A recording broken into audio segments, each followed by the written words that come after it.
Oops, a doops. Alright.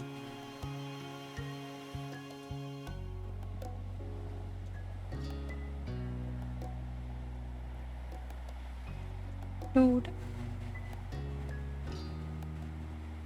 Boop. And we click errands. Boop. Oh, this one.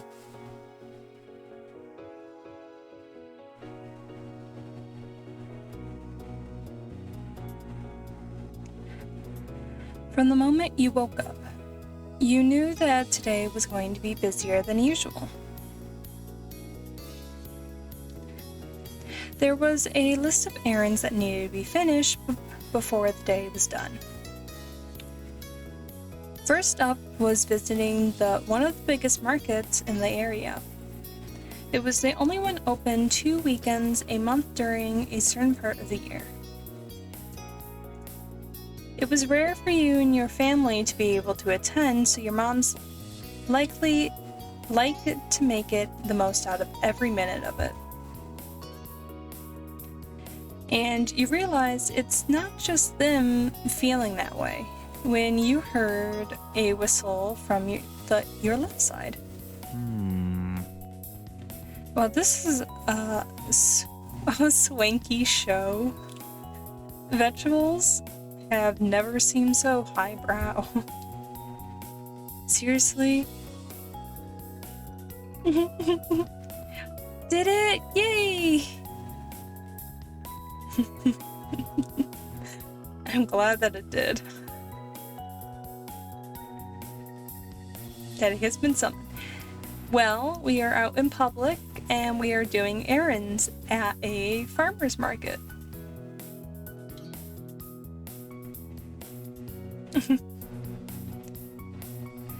Seriously, they don't mess around with their products. Isn't that great? I'm just gonna allow her to say that one. Errands leads the hand-holding. I don't know. Liz crossed her arms, and you could tell she was amused. Oh, thanks. Thanks, Stream Elements. I've been streaming for almost 3 minutes. You a little late, boy.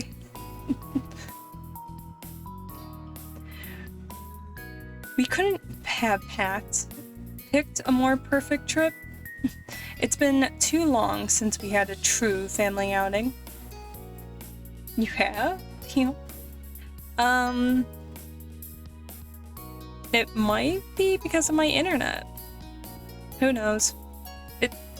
The thing tells me I've been live for 3 minutes, so... Haven't really done much, it was more of just booting up the game.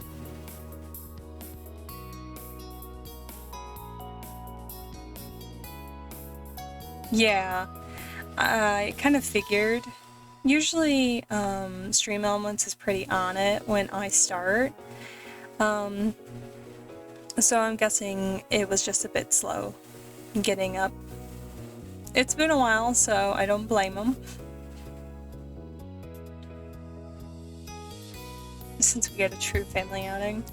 Her teasing tone said more than she actually did. Your next-door neighbors had joined you for this day, and what made it a true family outing? The 3 parents laughed approvingly.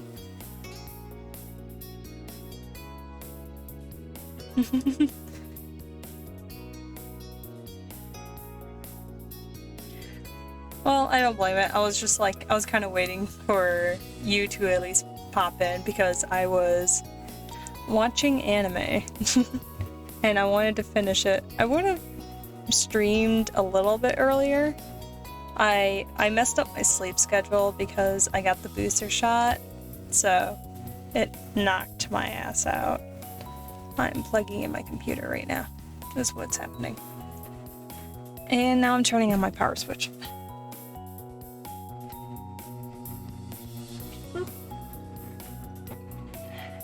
And now I have Christmas lights on.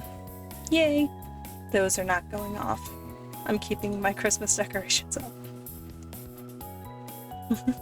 Well, if that's the case, it was rather foolish for you to venture here, wouldn't you say? Thank you, Caro, for the host. The nice thing is I have OBS in my corner of my computer, so I can kind of just pull it up to see who hosts instead of waiting for my other computer to catch up.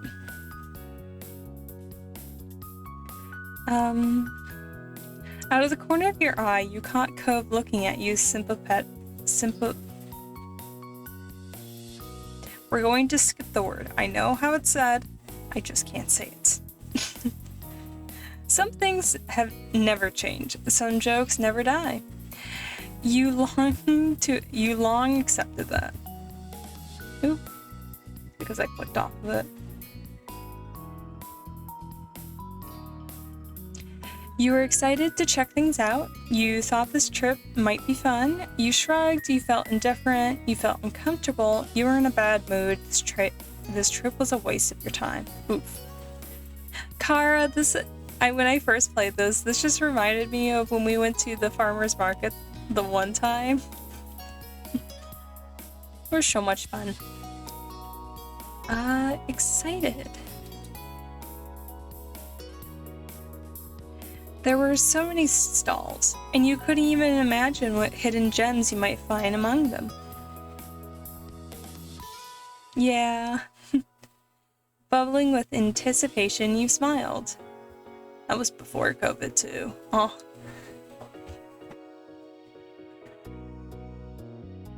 Well, I'm ready to get started. I got plenty of dishes in mind, and I could use the ingredients for. And giant, yeah, I remember just having little carrots to munch on. And then I didn't know what to do with the rest of my cucumbers. Or celeries. We made fried rice with them. That was the weirdest fried rice. I should have just made my sad sandwich to finish up those cucumbers.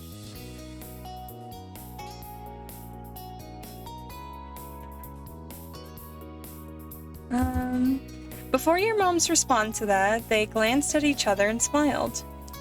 Not a sad sandwich. But it was more fun calling it the sad sandwich. And that's how the Subway people knew it as. Before your moms respond to that, they glanced over at each other. I see mommies. Yeah, mommies and daddies. TJ, I said for you to go to bed.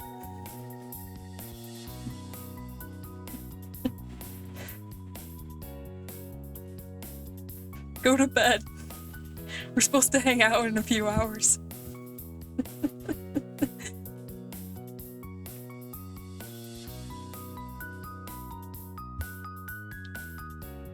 Yes, that's a very good idea, Cliff. This place is much larger than it seems, and it's going to be difficult to visit each part in a single day. I got it. I'm sure we can make a decent den together, at least. Actually, since there's so many of us this time, we could take a different side of the market. Oh no, he's screeching Carl.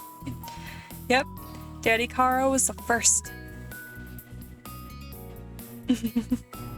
Here before the Twitch notification. And we both watched it happen.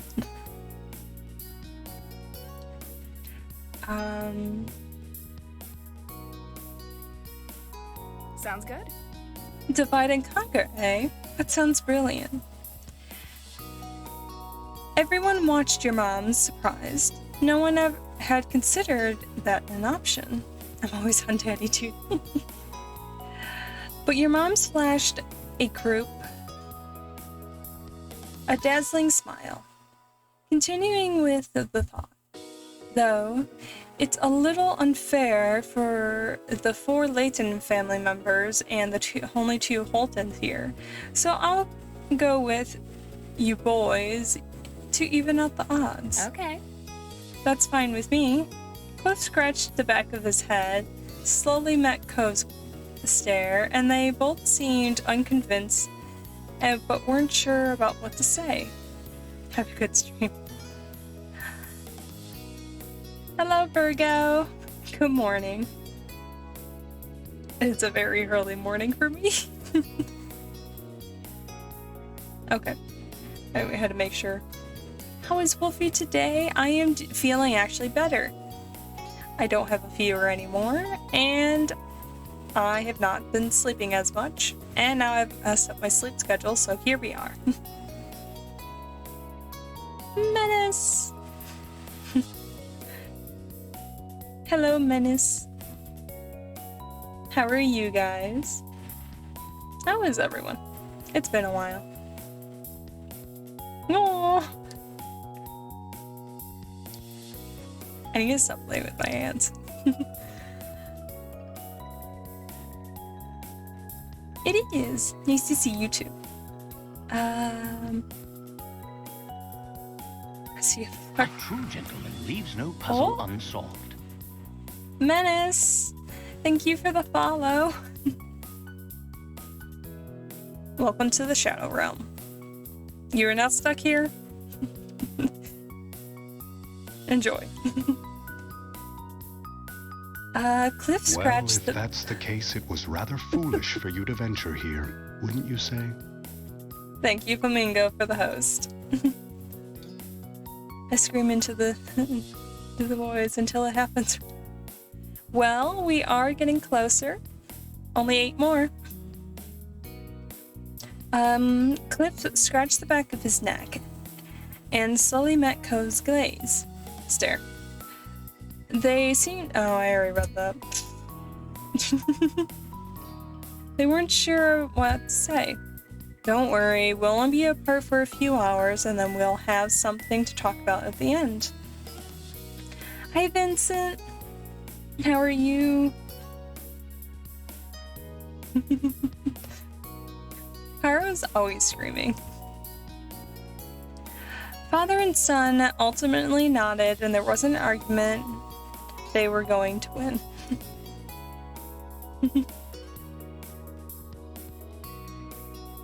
I didn't know you streamed. Thanks, Kara. Oh.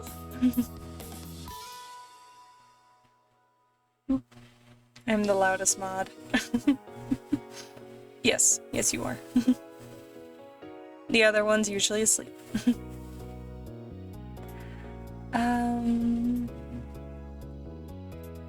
All right.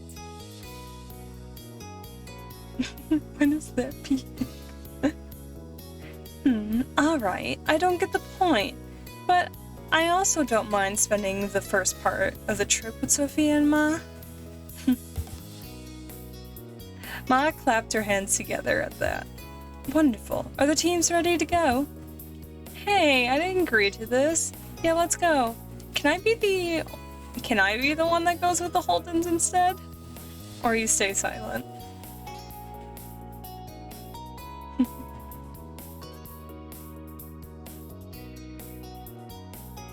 You got Daddy, sorry again.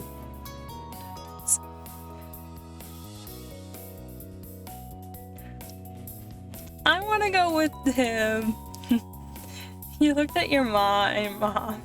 Both hopeful that you could at least get to explore the market with Cove. He perked up at the suggestion, but you saw Mom pout at your request to leave her group. Oh? Puppy?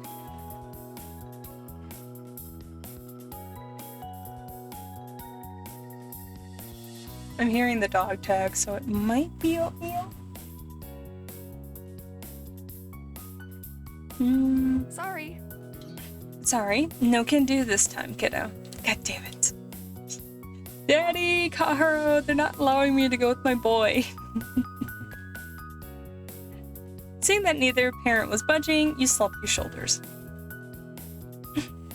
We won't be split up too long, right? Ma hooked her arm around you in a little side hug at you, grinning. Thank you. Yes, thank you, Sophia. Ghost Dad is all that you need.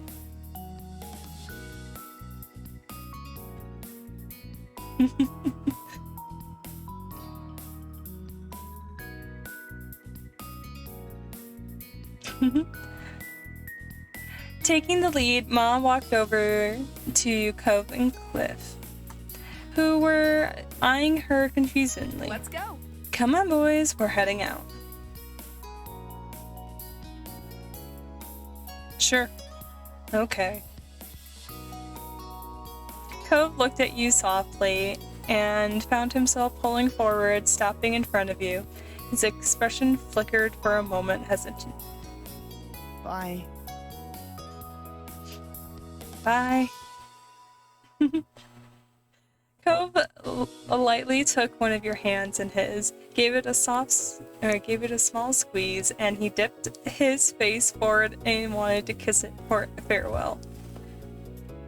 When instead he stopped midway, his whole body stiff.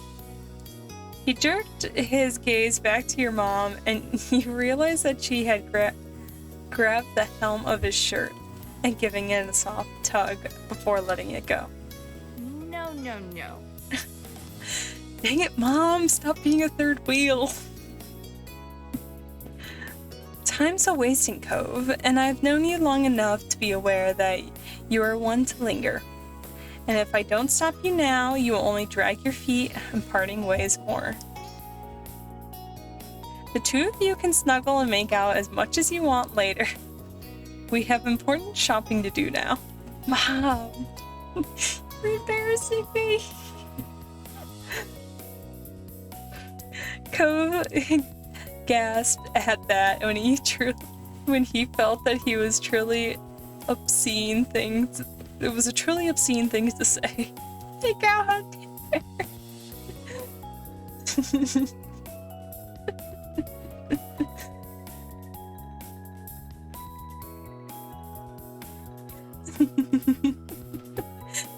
His face burned red, but that was ignored by him. He spoke with an unimpressed roll of the eye. My fertilizer has covered me. Seriously? You don't need to literally pull me away from Sophia. I'm not that clingy.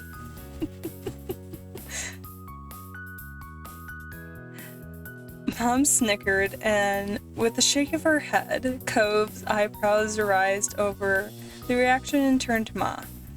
She wouldn't meet his eyes as she whistled innocently. Liz smirked ear to ear, and Cove whipped his head towards his dad. Mr. Holton couldn't offer any more than an apologetic shrug.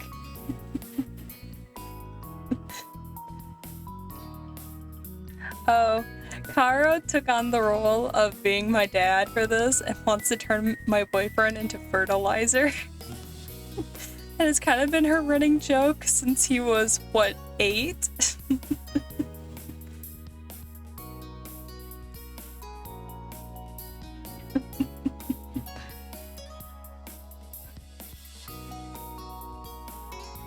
The nice thing is I do keep all my streams. They're all up on my YouTube. So, because I found out he looks like a rude Vincent.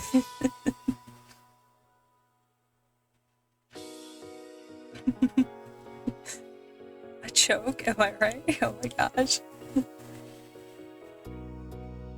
Is that so? He's like, fine one. It was only then that it dawned on Code that everyone did think he was that needy. And finally, he darted his face. He dared to face you with a wide, pleading eye. Don't make fun of Cove. Who said you were allowed to say things like that to him? Cove is totally capable of being independent when he wants. I keep forgetting that is the only thing that has not changed the username to. There's nothing wrong about being attached. It's nice. Oh, come on, Cove. You know how it is. Or you silently stared back at him. I'm gonna make fun of him too.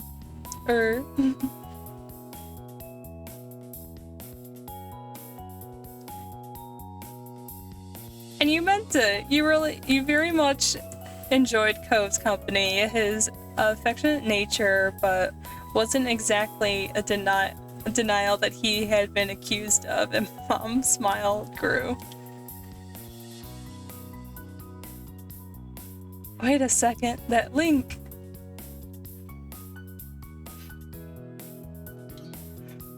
What's up, Minga? Cove couldn't believe what he was being completely outnumbered. You were outnumbered even if I was on your side. Nothing. His mouth twisted as he struggled to come up with something to say in his defense. Yeah, well, so what? The admission had Cove, your mom's, and had Liz. Oh my gosh. Your mom's and his dad burst into laughter. Cove grimaced and walked several steps away from the group before stopping. He clearly wanted to move on so much that he was physically moving away. You smiled softly and waved goodbye when he noticed Cove's mouth pulled into a bent smile of his own. He seemed to feel a bit better. See you later. See you in a few hours. Take care of yourselves. At that, Mom picked a direction and set out for into the market with Mr. Holton at Cove following behind her. Run for your license. Grinning, Mom set them off with a big wave. Liz gave a daintier goodbye wave herself. Despite the change of plans, you were glad to be there. You felt like the change of the plans was a good idea. You weren't sure how to feel about it, or you were happy. Had been happy, but now you've been annoyed. It definitely put a damper in your good mood. I'll do this one. It wasn't what you had imagined, but that didn't matter. There was a whole market to explore, and you couldn't wait to find some goodies. When they were gone, Ma cheerily turned towards you and Liz, putting her hands on her hip. Do you think there's any nice ginger around here? It's a farmer's market. Pretty sure you can find me when I see you.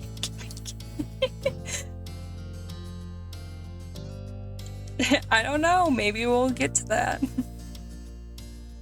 I actually had to check the schedule. I actually had to check the schedule to see if Karo was actually going to stream.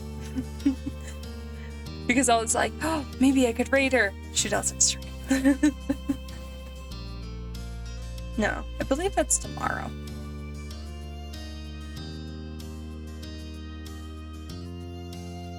There's a hanky-panky schedule. No. It was just a thought that popped into my head that I was like, oh yeah. We'll have to find out. You nodded in agreement, key to truly getting the trip going. Ma led both of you into the busy market. Some time passed browsing. There had only been a few stalls that you've stopped at. You had fun chatting and laughing, pointing at various things to Ma and Liz and vice versa. She's not streaming today, is she? I don't know. Well, the one who's actually going to stream or not's in chat, if she tells me. I was pretty sure she wasn't. Oh, unless she said in her schedule. Okay, yeah. Because I passed out at, the stream her last stream. So I woke up and my computer that I was watching on it was closed, and I was like, oh, I'm guessing my mom got tired of whoever she raided.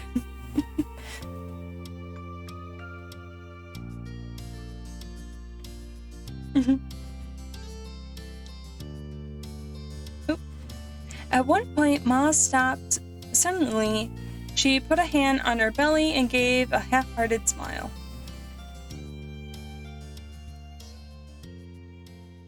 I think I should have used the bathroom before we left home. Like the two of you did Well, responsibly. if that's the case, it was rather foolish for you to venture here. Thank you wouldn't for the say? host, Vincent. I'm glad those alerts work. I think oh, I read that. Oh, clicked off the game. Just need a pee? Yes. Yes, Liz, I have to visit the ladies' room now.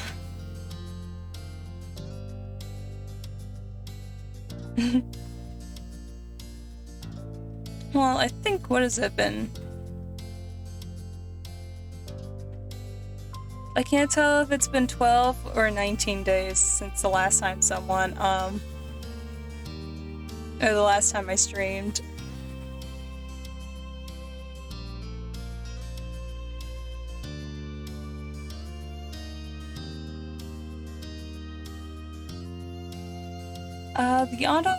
The host alert annoys me on account of me knowing the voice, but nothing else.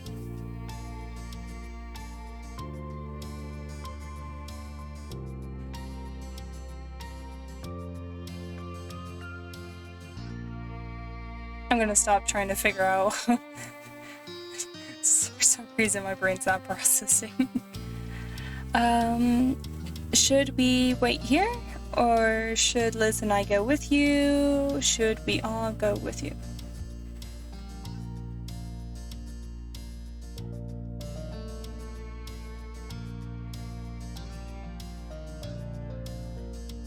You talk about... Are you talking about my alert?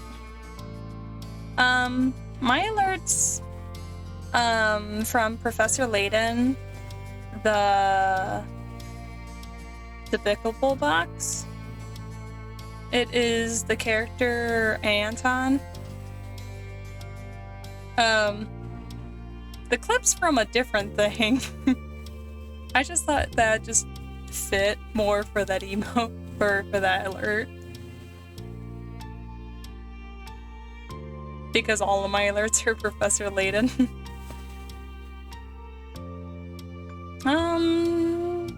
Should we wait here? Ma craned forward as she struggled to pinpoint the direction that she needed to go and gently brushed your comment away. Oh. Ouch. Professor Layton. I do. He is my longest person I've simped for.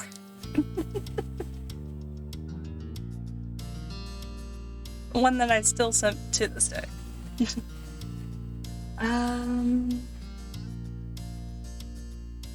There's no need to worry about me for this or wasting time standing around here. Keep on shopping.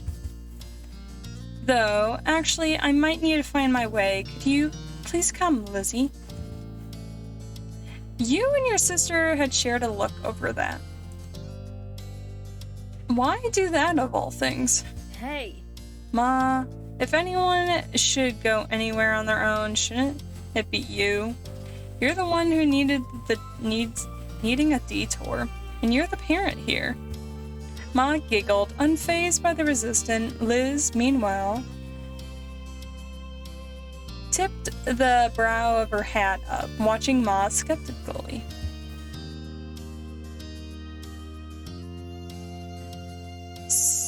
Soon enough, Sophia will have to handle doing these kind of errands on her own. It makes good practice. What? Ma hooked an arm around Lizzie and pulled her along. Have fun. We'll find each other again later. Excuse me? Well, bye. Wait, you waved. You tried following after them. You were stood stunned. Bye? I have been abandoned. Please help. I'm an abandoned child in a market. Was all you could muster as Ma and Liz wandered into the crowd. They were out of sight within moments. And what started as a group outing rapidly became you entirely on your own. You were overwhelmed. You thought, screw them. You were done with this whole trip. You felt great being left on your own. Abandoned market. The girl. Left on your... You thought Mom was being ridiculous, but you didn't really mind it. You didn't know what to think.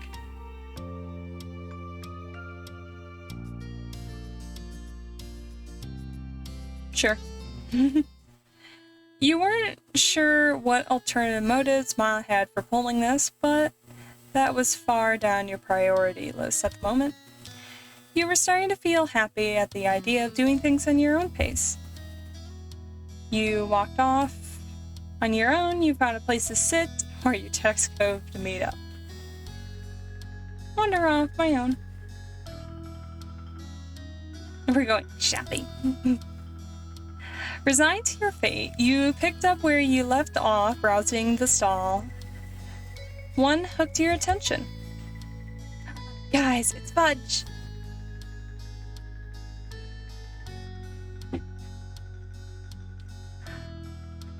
While most stalls were selling various garden-grown foods, this one had a range of homemade fudge. There were some vegan versions of every option. You got closer to the stall, but your gaze drifted elsewhere.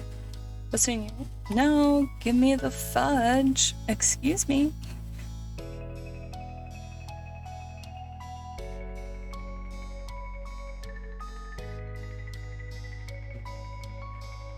You stepped aside past a few other people, and you got yourself right in front of the counter for a better look.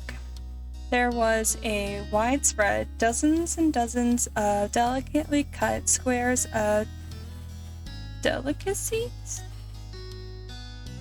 The owner smiled and approached you to explain their shop.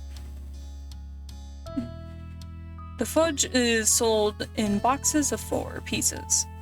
They either can be all the same, all different, or any mix that you like. Are you looking to buy any today? You didn't want any, you wanted a box for yourself, you wanted to get a box to share, or you wanted a box just for Cove. We can get a box to share with everyone. The whole section was too good not to share. Oh, guys, we can get a box for everyone, I think. I'm getting a box for myself. Fudge. Yeah. Okay. What type of fudge they got? Chocolate, peanut butter, key lime, toffee, caramel, cookies and cream, white chocolate peppermint. They got peppermint. White chocolate, maple walnut, dark chocolate, red velvet, milk chocolate, and dark chocolate mint. At least they're not weird like the ones by my house are. I say by my house, I mean going to Wisconsin to go get it.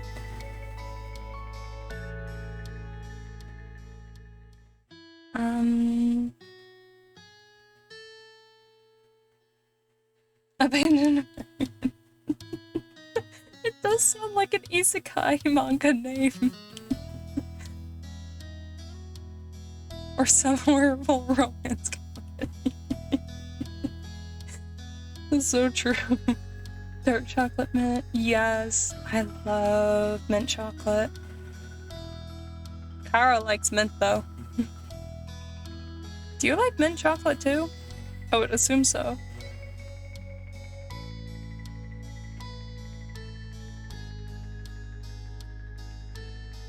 Your mind was already filled with sinking your teeth into delicious chocolate fudge. There was no walking away empty-handed now. That's what I'm creating an isekai manga. That's all you do, is what you just write down random sentences and you just base an entire isekai manga around it. I love my toothpaste favorite things. Thank you.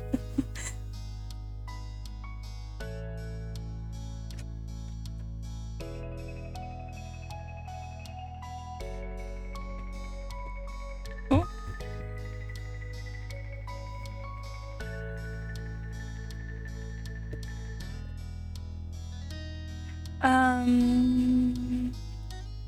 You're getting a box for Cove. Cove's getting one. My boo. You looked at traits that made you think of Cove, and you grinned, hoping that he liked what you picked out. And that was all. Yeah, I could use some fudge. I'm glad you came to the right place then. For yourself, you picked...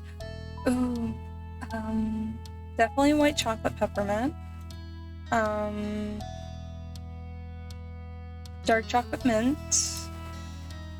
I act like I'm going to be eating this, and I'm like, I know I can't.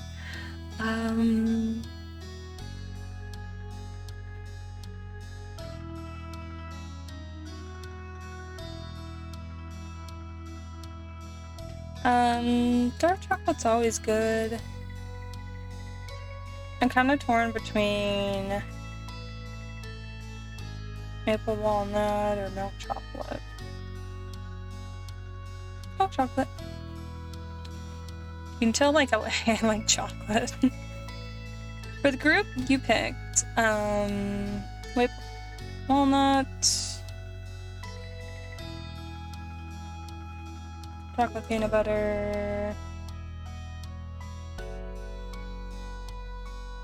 red velvet.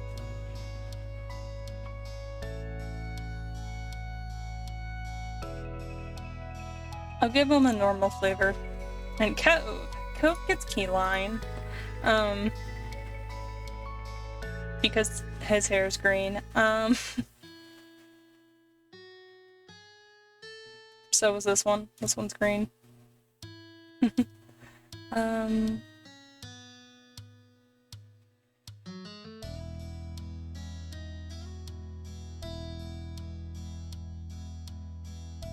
red velvet. Get this one too, just make it all fucking Christmas colors.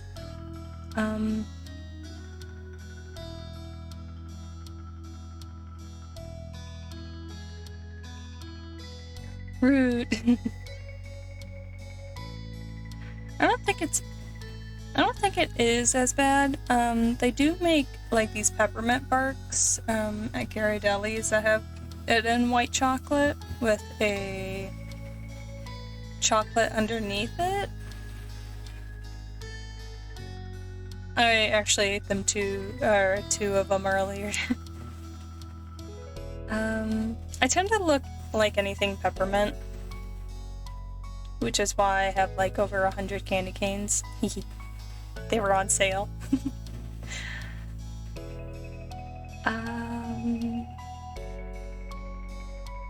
Dark chocolate. The shop owner carefully put your order together. You already were looking forward... Oh, I can move my mouse all the way. Looking forward to when you eat your fine selection of fudge. White chocolate itself is gross.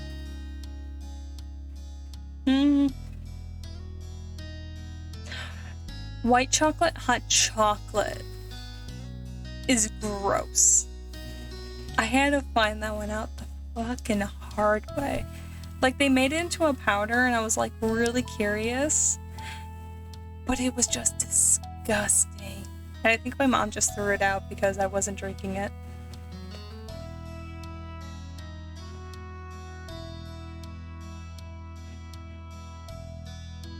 But I'm fine with white chocolate. I'm sorry! I'm in America, and I can't do anything else. Or know how to do anything else.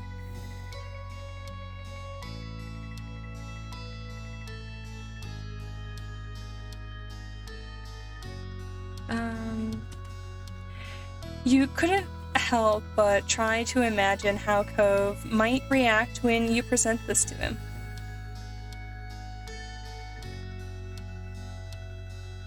Everyone else was definitely going to be happy when you regrouped later. I use the meme emojis, but also get them.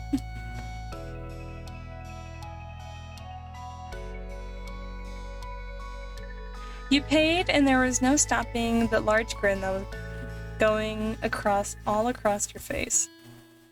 Pivoting on your heels, you wove your way back to the center of the path. You pondered for a moment what you should do. None of the stalls were catching your eye. What did catch your attention, however, was a head of familiar seafoam hair sticking out above the crowd, and you knew instantly it was Cove. Look at my boy.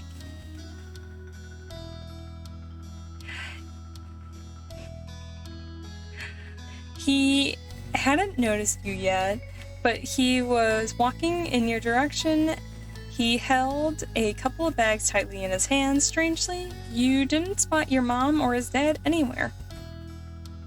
You let him go, or you called out to him. Why can't I scare him?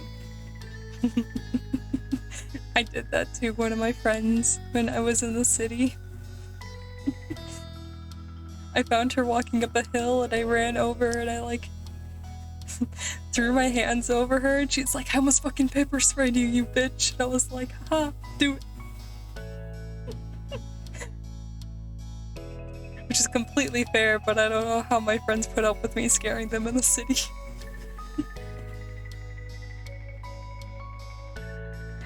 You called out to him. Go over here. He instantly stopped dead in his tracks. Alerted. Look at that face. Surprise. Yeah. Alerted Co snapped up his eyes, searching the crowd until they landed on you. His whole demeanor brightened at the sight. Sophia. He weaved through the passerbys awkwardly in an attempt to get through as fast as reasonable possible, nearly stumbling more than once. It took him a moment for him to arrive. It was undeniable that he was shopping by himself, and you stared at him confused. Where's the rest of your group? Cove crossed his arms deflatedly. The bags twisted in front of him. Your mom took my dad, and then I ended up alone. Why are you by yourself? Ma and Liz abandoned me, too. What? I can't believe this happened to both of us. They planned it. They had to. I don't know why. Are they pranking us? I don't know either. And you meant it. You couldn't fathom what your moms were up to, and Cove shook his head, trying to clear his mind. So... Well... His change in tone caught your attention. You watched his eyes start to twinkle with mischief as his mouth pulled into a cheeky smile. I know it's technically later, and your mom isn't around this time. You chuckled, knowing exactly what he was implying. We're ditching the market, guys. Taking the car and going. What he was implying in the incident was already replaying in your head.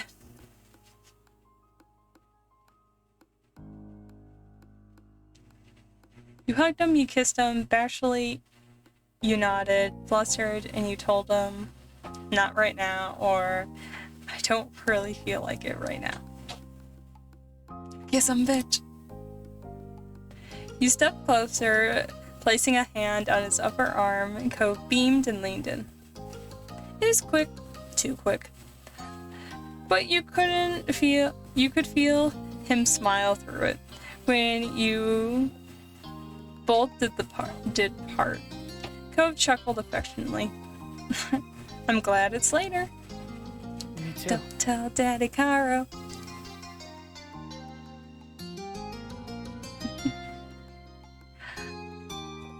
So, his gaze wandered off as if one of your parents might suddenly appear, and he kept checking. You could tell he is still processing the situation, scratching the back of his head, looking sheepishly. Do you want to forget about whatever happened and go shopping together? Definitely. You shrugged, happily you nodded, or I'm not sure. Yeah, let's go. It felt good knowing that you were going to have company for the rest of your trip. Cove seemed to be thinking the same thing because his body seemed to relax then. Cove's grin twisted into a conspiratorially one? Fucking hell. Stop using big words, fuckers! My English sucks. You both knew that you were going against whatever had really been planned for this outing, but luckily neither of you cared at this point. Big words. I don't have my friends here to correct my bitch as English. So where to first? I don't mind going back where I came from if it's new to you. It's not hard to miss stuff even if I gone past it. What have you gotten?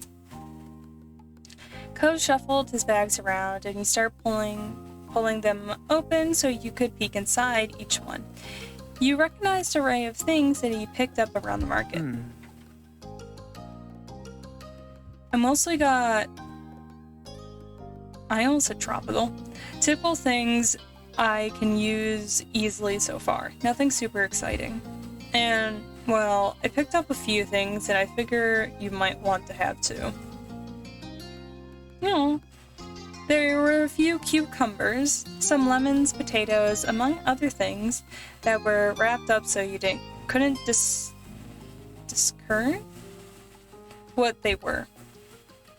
You choose perfectly, thank you. Yes, cucumbers, all I need is lettuce and we can make my sad sandwich.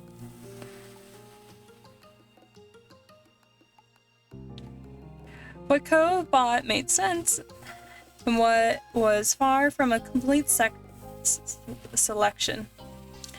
You glanced around the nearby stalls. Want to start over there? Cove followed your eye as you pointed to one of the larger stalls. It was filled with several kinds of staple fruits and vegetables. Come on. Nope. Yeah, let's go.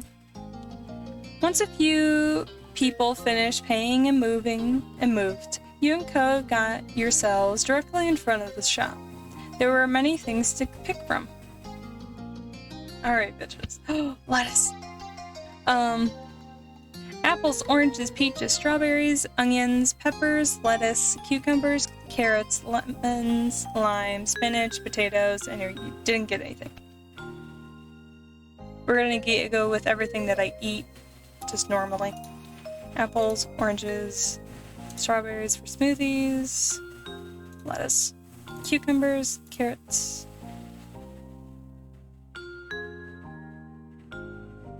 Okay. I think those are all the things I snack on. That's everything. The shop owner put your selection together and you handed it to you in a couple of bags. Happily, you paid and waited for Cove to make his purchase.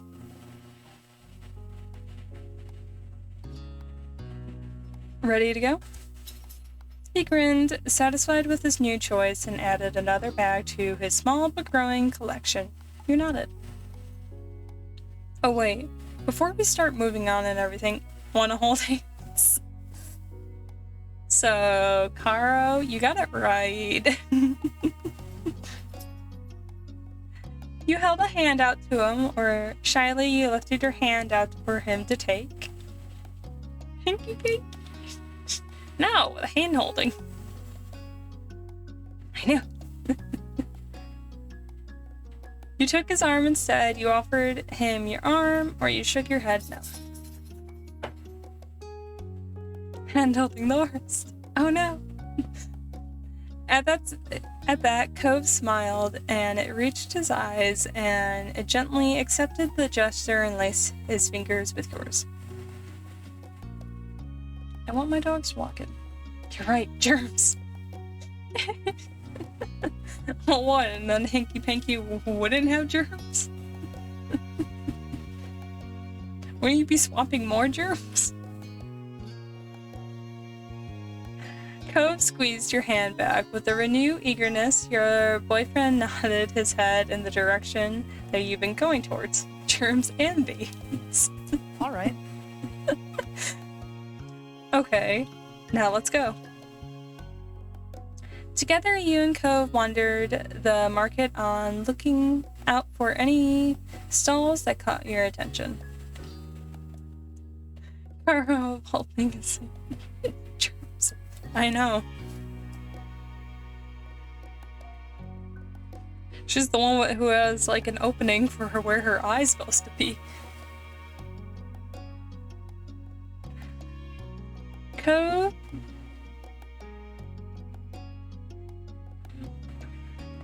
was walking around with a spring in his step, talking about various meal ideas he had in mind. After a while, you had to go greater distances to find something interesting. Several of the stalls were selling the same goods. It was only a matter of now which you wanted to buy from.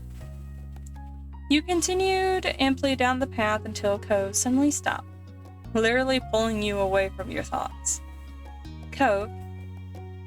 You followed his eye line past the crowds. Immediately, you knew what grabbed him. Homemade jams and local honey.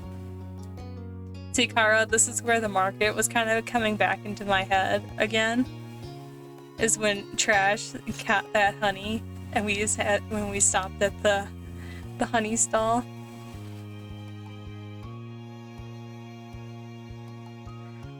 The stall was glittering with quaint glass jars stacked high, each encased gels of various color. Cove's eyes were practically sparkling at the sight. His feet automatically began to take him there, likely without being fully aware that he had made an unexplained detour. When you got closer, you were surprised that there were even more varieties than you thought. There were even different honeys based on what type of pollen the bees used. How do you even do that? How do you even know? Like, are the bees trapped in a room with a bunch of same things?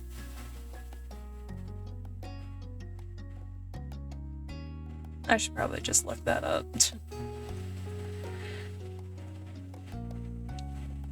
Cove's focus seemed to be torn between a bottle of blackberry jam and one of the clover honeys.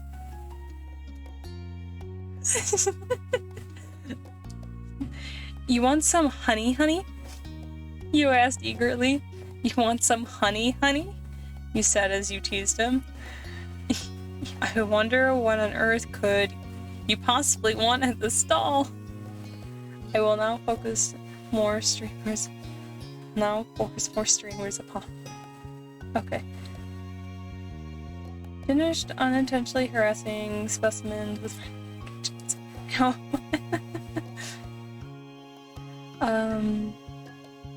what on earth could you possibly want at this stall? Everything looked really good. You shook your head at him disappointingly. You left him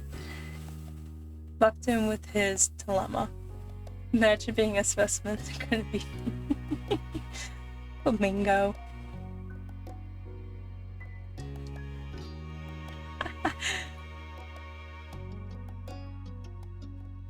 I'm sorry. I just want to see his face, but I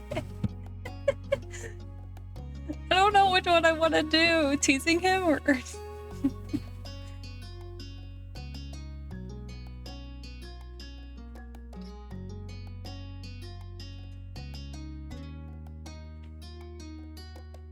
You spoke without a hint of irony to a pet name. You thought it was sweet and smiled when it got from Cove. When the smile that it got from Cove made it even sweeter. He nodded.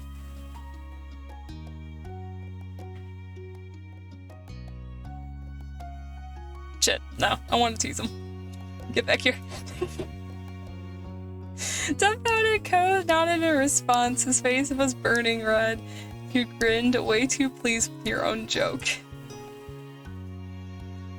You thought things over for yourself too. Okay. Ooh. You got clover honey, orange blossom honey, wild spring flower honey, honey butter, ooh. Strawberry jam, raspberry jam, blackberry, apricot, blueberry, plum, rhubarb, or you didn't get anything.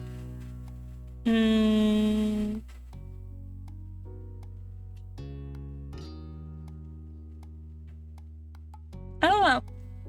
This one? Honey butter sounds good.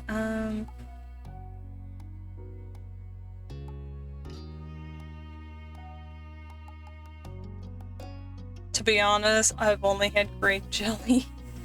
It's usually what I usually eat.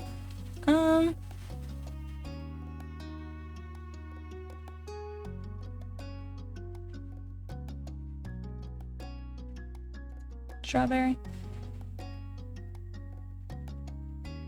Carl forgot someone? Oh no. You paid and the shop owner started putting together your order and carefully packed it in a single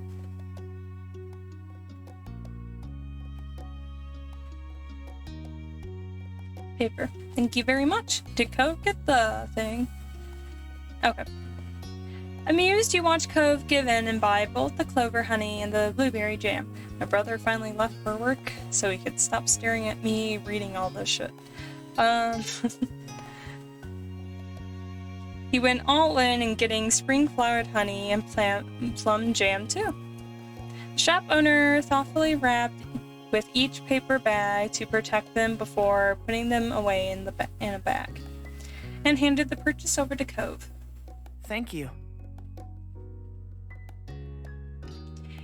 You both stepped away from the stall, and Cove didn't fail to notice the look that you have been giving him since he agonized over his toast toppers.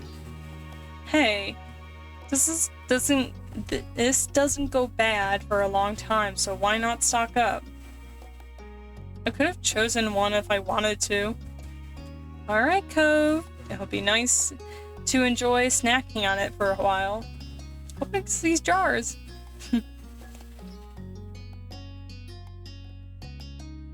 As you begin to stroll, Cove looked up at the sky. He smiled. It was sort of unexpected, considering all of this was technically an errand and was unexpected change often upset him. Snacking? No sharing. Cove better get a better fashion sense. What is wrong with his fashion?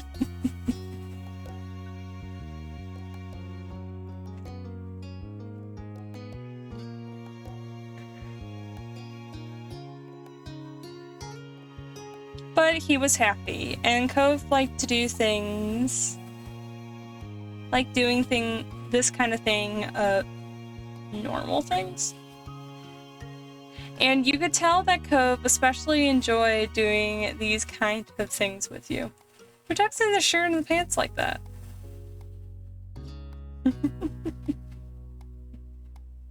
I'm pretty sure there's an option where you can choose not to have a shirt. Gentlemen, I mean dorks. He's a true gentleman. Leave him alone, not to mention roll-ups.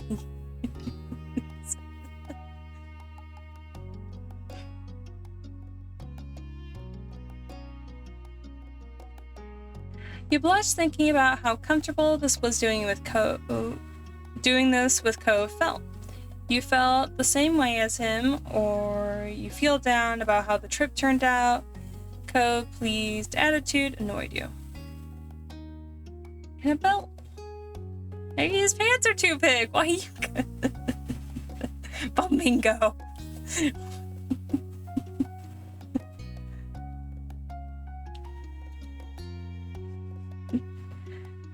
It felt more normal or mundane. It felt right. I'm glad you're having a good time. We're so domestic. Kind of wonder what the others are doing right now. Or you remain silent. Cove chuckled, his gaze fell to his bag, and he clearly was thinking about all the treats that he just bought. So? Are you having fun too? Yeah, I really am. It's a good day. Later, you spotted a less crowded area and you took a break from browsing. Cove started rummaging through one of his bags and checked how his goods were doing. A smile grew on his face as he went on to the next. You chuckled knowing that Cove wouldn't let anything go to waste.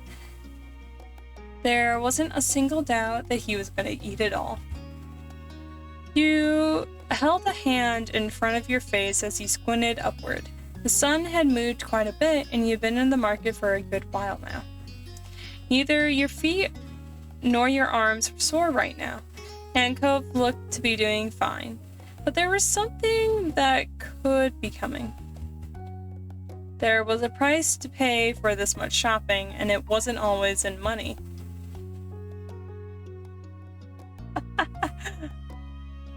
Can you give me a piggyback ride? Could you carry my things?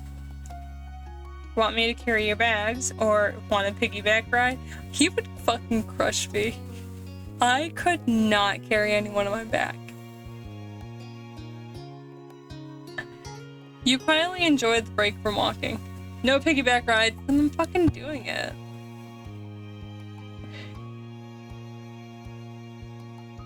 You carry your bags. Sure. Yeah, for you I can do it. Thank you. Cove crouched down low so you can climb on. You pressed yourself against his back, comfortably wrapping your arms around his neck. Once you were in position, he stood. Your head steadily rose above the crowd and you lifted your spirits pretty literally. You know what Carl prefers, don't worry. What? She didn't want the hand holding.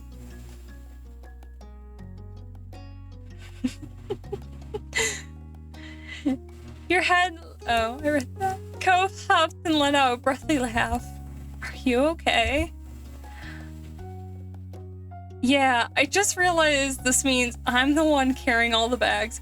Look, he is carrying all the bags. But you wanted him to carry my bags. I'm the one carrying all the bags too, not just you. Should I get down? No, I got this.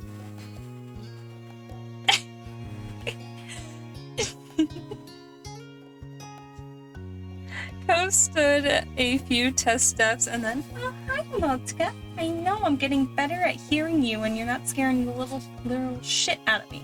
Yeah? Thank you for hitting the bell.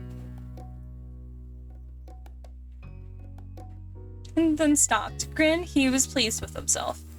Ready to get going? Watch him epically fail and fall flat. Oh my god, but then the jars would break. And my fudge.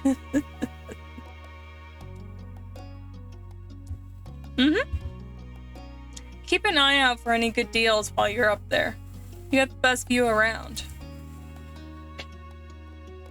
Laughing, you cranked your head up to get as high as you could, keeping your hold on him securely. Cove was right, you had a whole new perspective.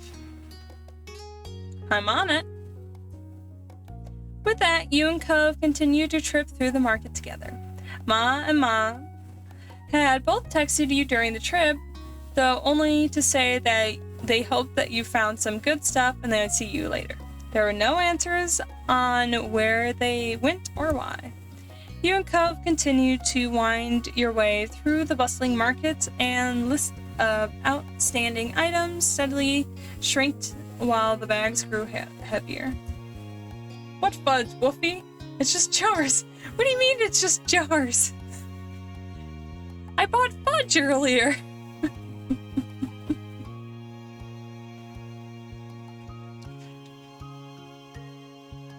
And produce.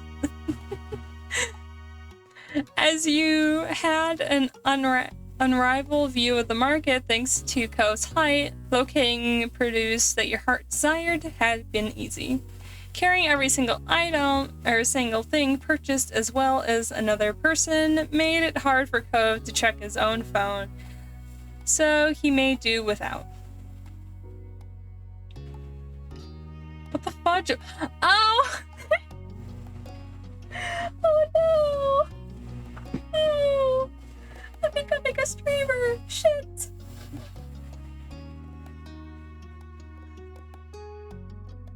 Knowing that joke went over your head, I refuse to believe otherwise. No! Oh no! Oh! Shit! Oh my gosh! Oh! Oh no! Oh no! Oh! Moving on! Eventually, though, he said that he ought to check it if anything important came through, so your ride had come to a stop with the flow of the foot traffic, and you dismounted his back. Cove rearranged all the bags he was carrying, a free hand so that he could pull out his phone. You watched his eyes dart over the screen as he was reading the awaiting messages. Nothing important. I can reply to that later. He mumbled as his verdict under his breath. Then Cove's face scrunched up with confusion. Huh? Wait, I got a message from Dad. Listen to this. Cove, I wasn't part of the plan. I didn't know what was going on when I left with Sophia's mom. Where are you? He said that ages ago. I didn't hear it come in. He must have sent another one since then. Hopefully, he says he hopes I'm alright and not bothering me. The newest one says that everyone's going to the parking lot soon and we can meet up there. He lowered his phone and his eyes narrowed. The same conclusion was settling on you landed on Cove as well. So it was on purpose. He lifted the phone again, staring hard at the screen. Didn't my mom pull the stunt when we were little? You know, that time when she took us to the mall? At least your mom said that she was leaving. Your mom had plans and the mall thing was a spur of the moment. Is this a mom thing? What your mom did was way even worse. I don't remember.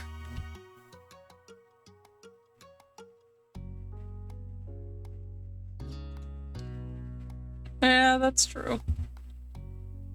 The crowd of people passing by stayed as noisy as ever, a sharp contrast to the silence that had fallen over you and Cove.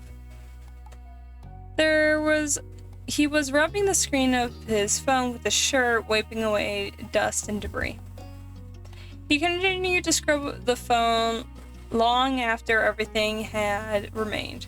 The action was a poor substitute for pushing away the awkwardness of the moment.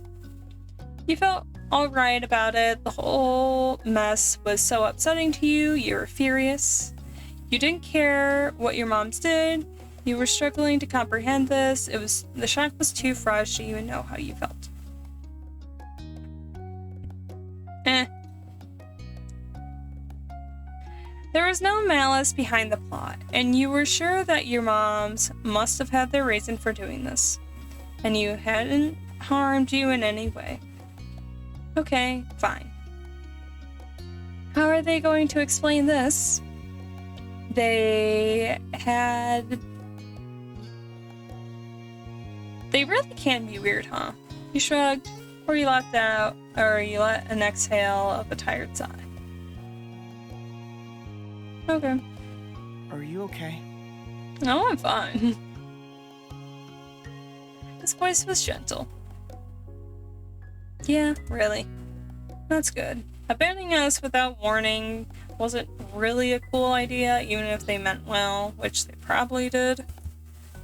He looked at you straight in the eyes.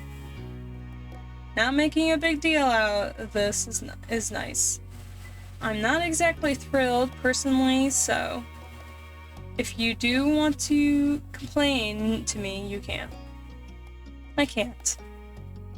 I don't have anything to complain about. Maybe I'm kind of mad. Okay, I'm disappointed. You're kind of annoying me too. Oh no. Didn't say anything.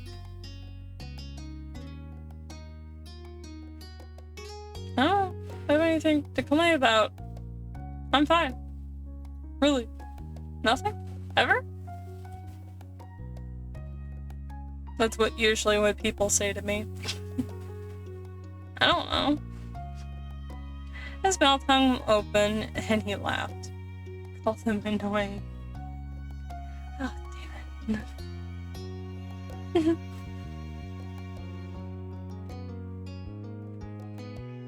Come on. Ah, there it is. No way. Come on, you gotta have plenty of stuff to complain about just from the stunt that I've pulled myself, let alone what happened today. You cracked a grin. Despite yourself, he could certainly be a troublemaker when he wanted to. But he also could be kind. After a moment, he stepped away from you, face turned. Cove closed his eyes and took a deep breath. His brow creased, and then a furrow deep into a scowl. Deeper into a scowl. His arms tightly coiled together. So they did do something stupid. I knew it.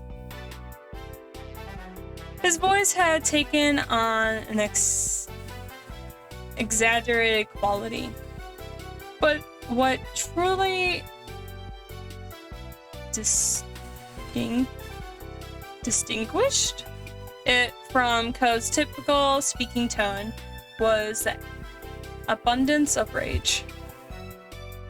It's such a chore. Parents are so dumb. Why do people go places with family members? Anyway, I hate it. I also hate farmers markets. What's wrong with farmers markets? Struggling with words again? Shh. I will forever struggle with words. I will learn. Hopefully. You got it instantly. Oh! It had been years since the boy with the bowl cut had been in town for the summer, but Cove had never forgotten. Alright, Wolfie, I'm heading out. I hope you get to hook up with Cove's dad. Ah! Bye, Vincent. Have fun. Whatever you're doing. I'd rather hook up with just Cove, but if you want, take his dad.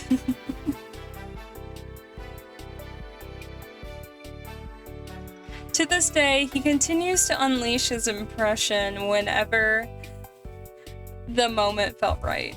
Sometimes you wondered if the act was growing more exaggerated over the years, or if the kid was really always that ridiculous. You bursted out laughing, you shook your head at Cove's silliness. I was wondering why he was saying that, and then this playful music. Wolfie. I always struggle with words, also Wolfie. I will learn. Excuse me. What?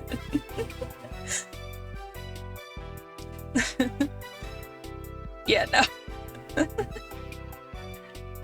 You played along, you smiled quietly. That kid is never gonna live that down, huh?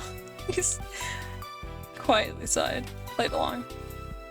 Wow, what is wrong with you? No! I am not wrong, actually. If you were as smart as me, you would know that too. Cove gave you a lopsided smile, letting the joke rest for now. Come on, we should probably go meet up with the crew. Yeah.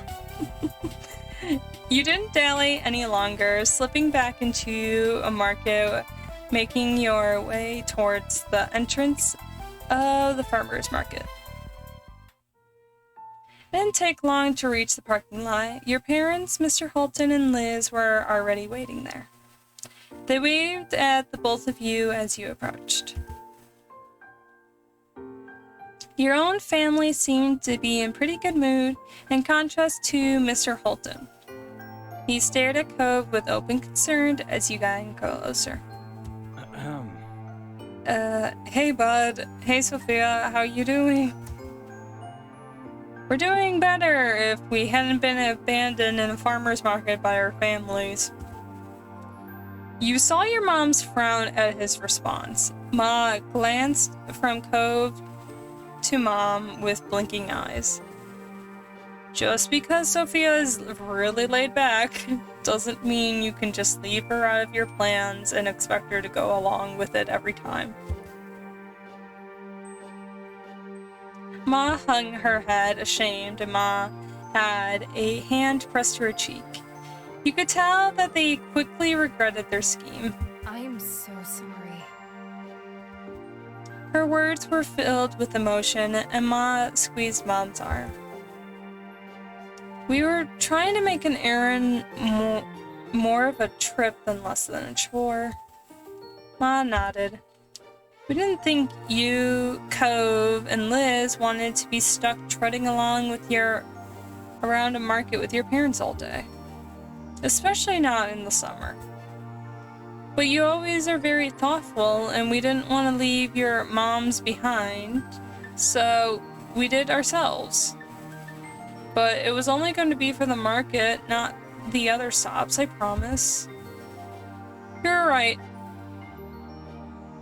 Don't we have produce? The shit needs to go in the fridge.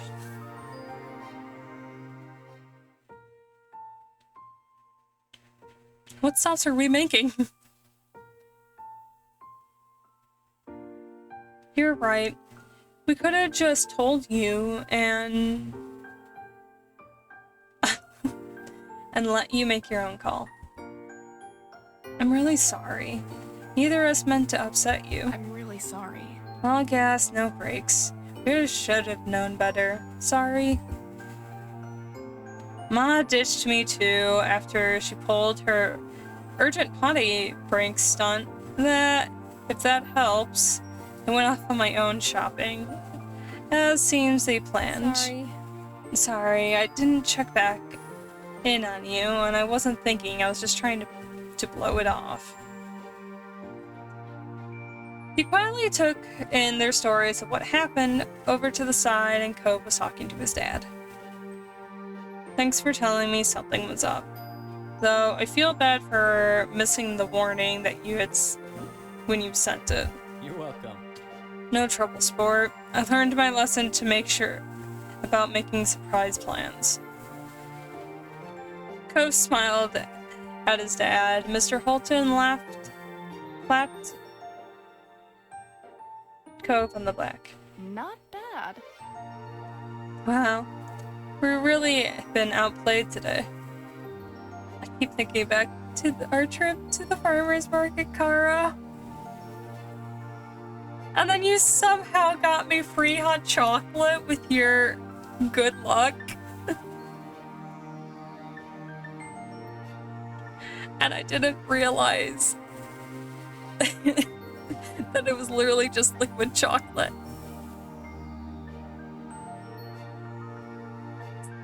So we used the remains to make more hot chocolate.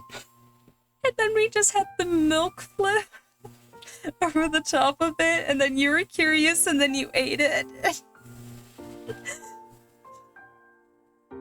Yeah. Who's this baddie on the left? My mom. You're gonna have to. You're gonna have to fight mom for it.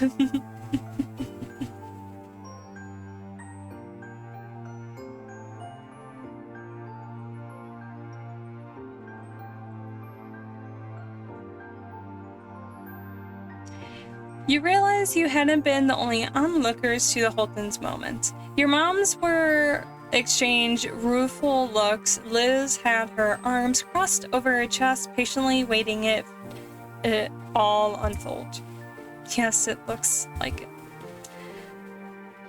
We better find some way to catch up. In that case, maybe we can do Sophia's chores for the next week? My mother... Jesus! I thought you wanted Cove's mom!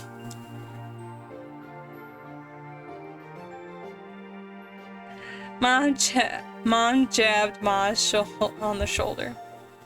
You might be onto something, Sophia. How does that sound? They looked at you hopefully. Sounds good. Make it 2 weeks. If you're gonna do more than... You gotta do more than that. We'll think about it. You don't have to do anything. I wasn't never mad. Do you think I can get out of 2 weeks of no chores? You get 2 weeks. Your mom laughed despite your total serious words. I hear you. I want all the moms. Then why are you trying? Then just pick up mom as well. Just get all the moms then. Don't need to fight anyone.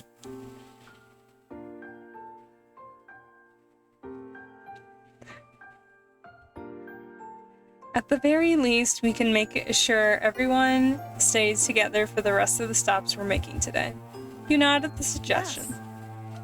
We won't let you down, and we'll be the best sheepdogs ever, guarding the flock and catching any strays. Funny. We could at least be the shepherds.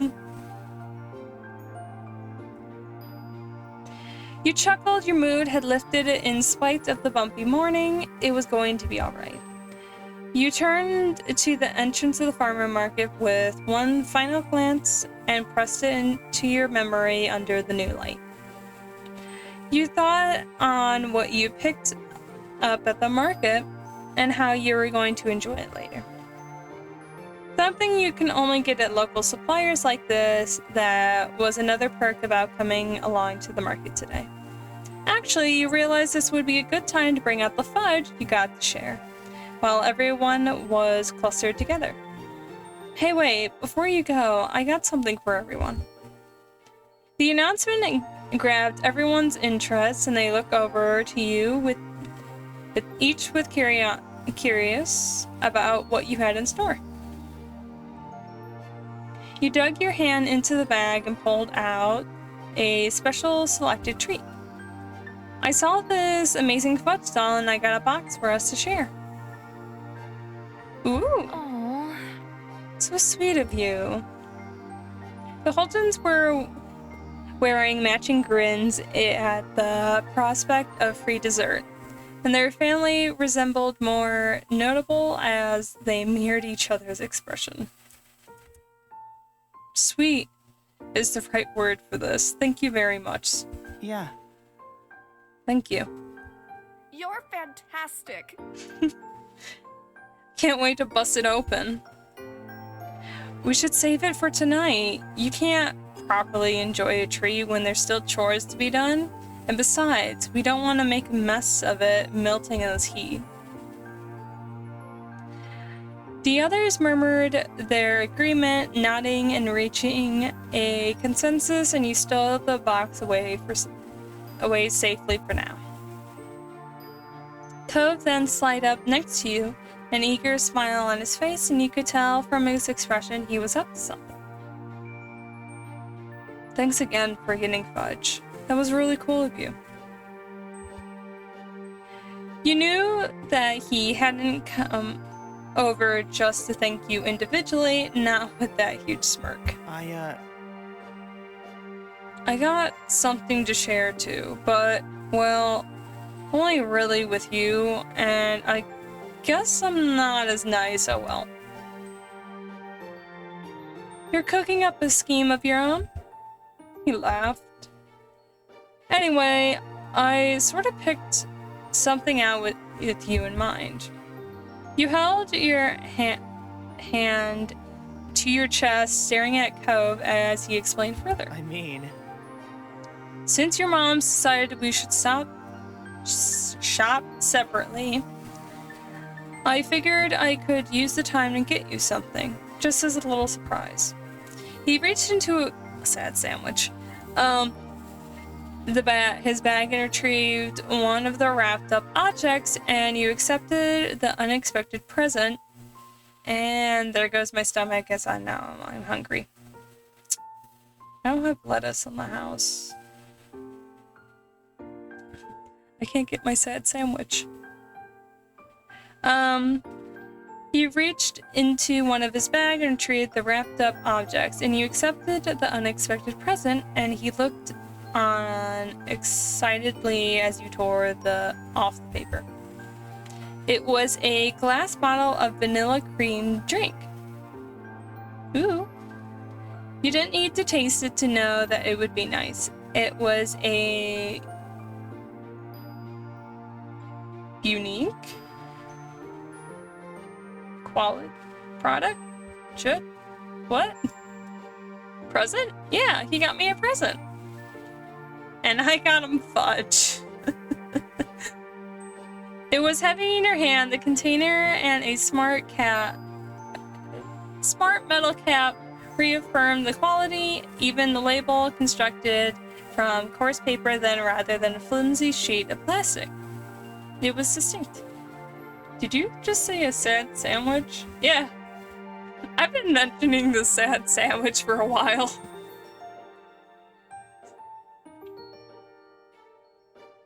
Presents lead to hand-holding. Yeah. Or kissing. You were practically bouncing in anticipation, and he smiled sweetly at your reaction. It's not a big deal, but I thought you might like it. Thank you. You didn't have to do that. You're so wonderful. You smiled at him. Or you're always getting me things. Or you shook your head at his antics. What even is a sad sandwich? I want full detail. So, a sad sandwich is what people, or Caro, and then a few of my other classmates / friends, calls my order from Subway. It is bread, not toasted. It has lettuce and extra cucumber. There is no sauce, no cheese, no meats. And it's just that. And I eat it just like that. So they've been calling my sandwich a sad sandwich.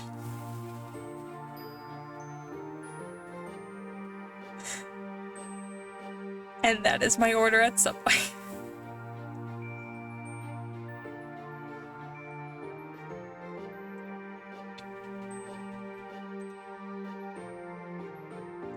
I can't believe we both got each other something.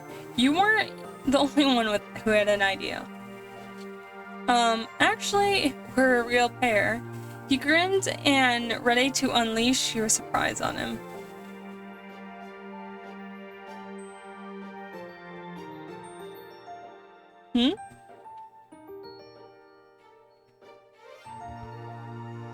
His eyes began to widen. I got you something too when you weren't around. There was a burst of laughter, first from your mom, followed by a chorus of chuckle from the other three. You had forgotten that they were still hanging around. What's a happy sandwich? What's a mad sandwich?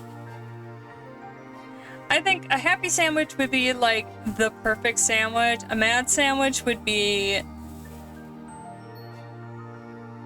burnt with, I think, a bunch of sauces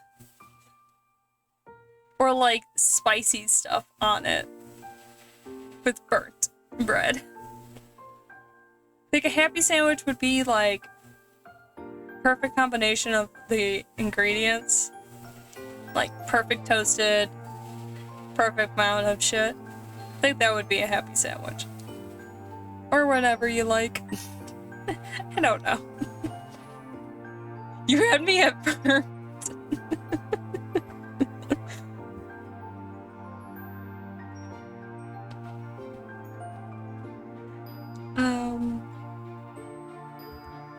Unfortunately, they had not paid you and Cove the same courtesy as they had been listening on your conversation.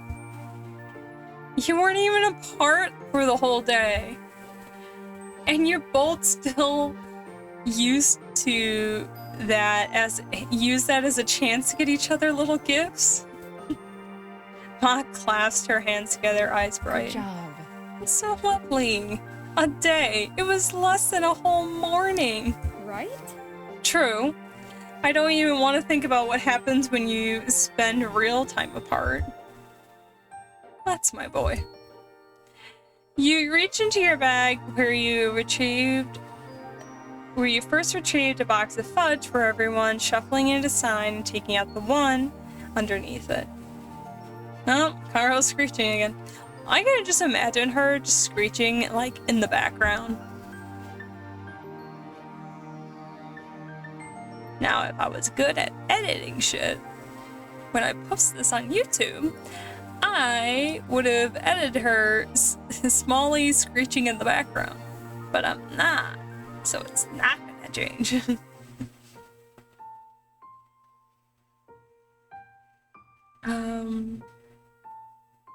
Fudge for everyone, shuffling and taking out the one underneath it. You chuckle coolly, aware that the others were still watching you. The first one was for everyone. That's not all that I got. I bought a second bunch of fudge that was just for you. Yes, screeching. My baby girl is forcing me to walk her down the wedding aisle. Yeah. You're gonna have to sit there during that wedding DLC. The laughter that Cove's face lit up, his grin stretching from ear to ear. The laughter that came from the others, who were fully tuned in to your little show, didn't appear to reach him. Seriously? Really? It's only for me? Every time I see that emote being used, I can just imagine her screeching at someone. Cove took the box of fudge in one hand, claiming your own hands in the other. He used the hold as he leaned closer to you, where he lifted the hand to his mouth, peppered kisses over your knuckles. Thank you, thank you, thank you. He said as he looked at you with shining eyes. Oh my gosh.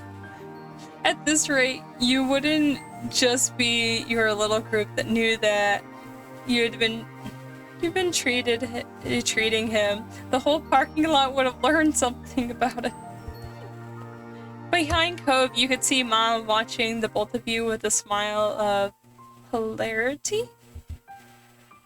See, this is why he's so attached. You spoiled him.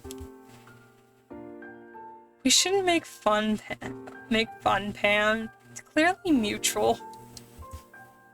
Besides, I don't hear you complaining when I spoil you. Oh, look at it! She's got Mom blushing. Ma pitched Ma's cheek, making her laugh as she batted the hand away. True. Liz clapped her hands together with the air of a teacher calling attention.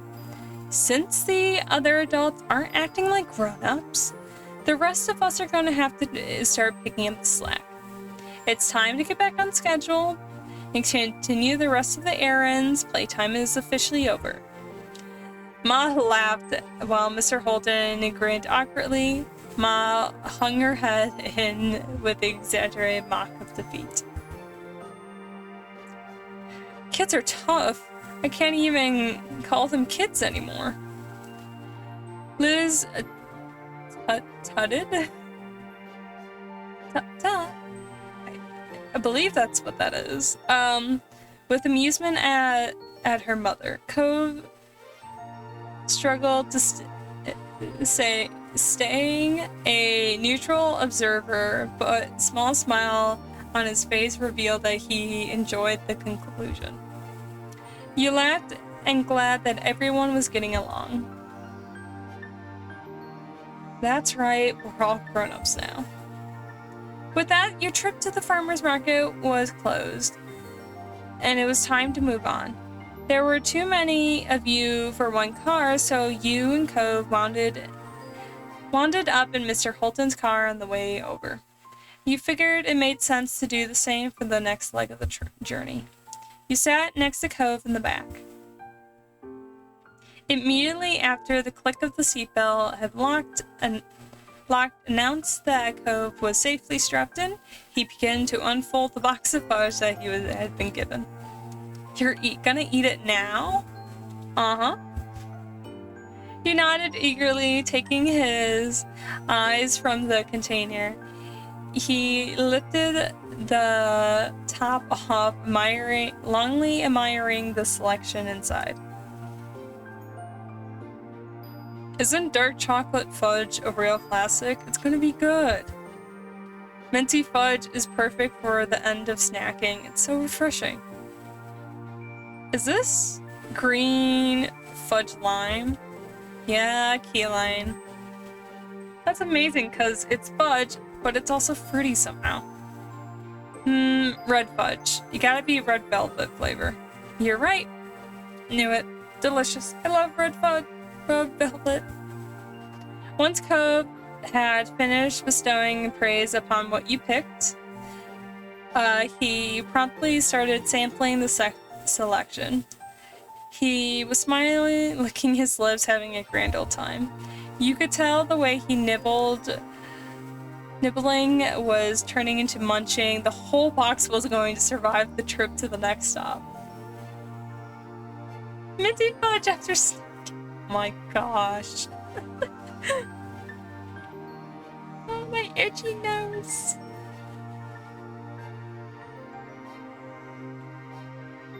You were right.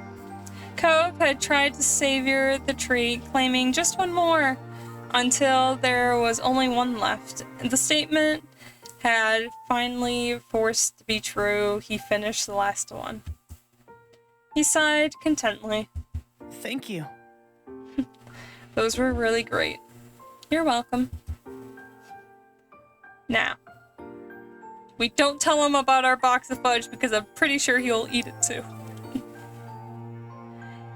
He set a picked clean box to the side and then rested his hands on his spoiled stomach. Cove wasn't going to be hungry for a while after that. From there, he sat wordlessly, gaze drifting to the window. You knew Cove well enough to spot the signs when he was physically present but mentally elsewhere. There was a way he would fall quiet and stare while seeing the long blinks and all which he was doing right now as he looked at nothing in particular.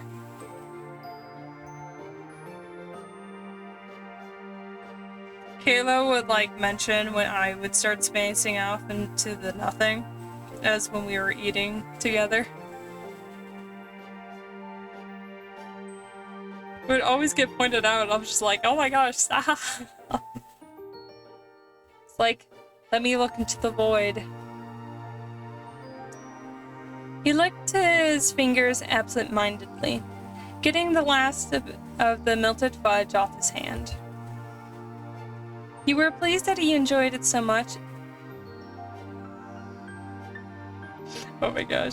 Is it too late to ask for a taste? You teased him. I would have enjoyed a bite too, you said seriously. He looked away, feeling bashful of how well your gift had been received. Forget that the dad's still in the car.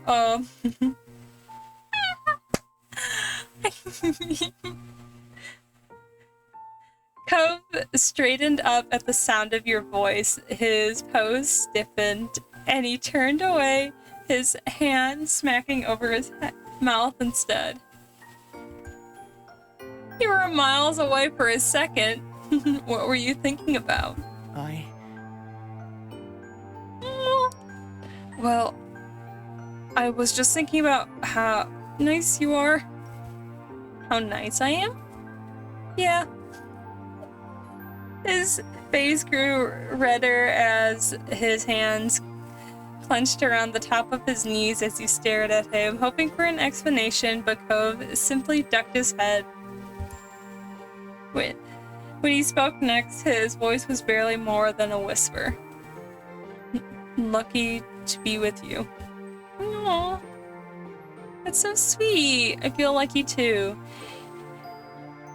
You laughed happily, or you blushed, or you were stunned by his words.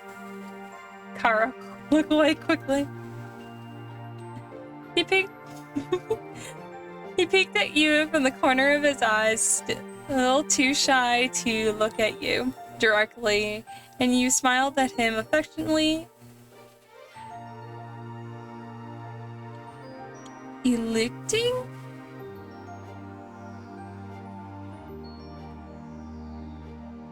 An equally caring smile from Cove. Is that enticing?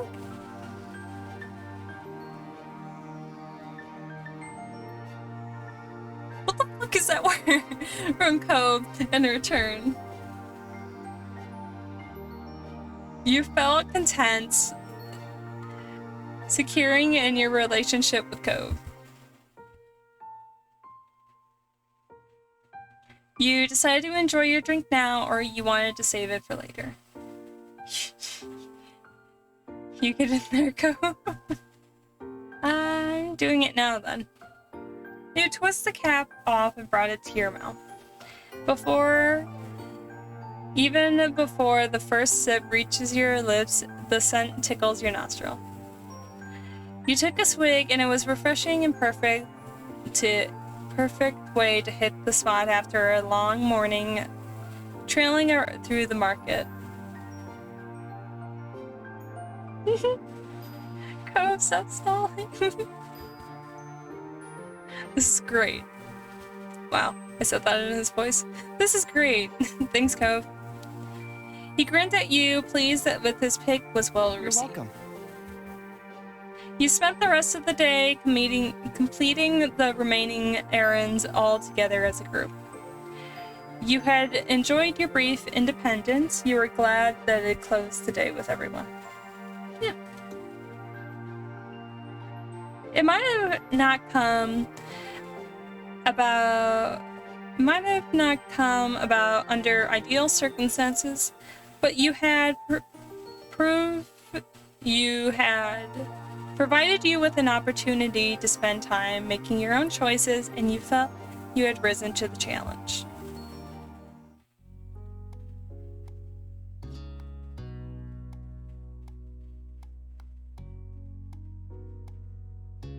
I am trying to remember which one of these had the little makeout sessions.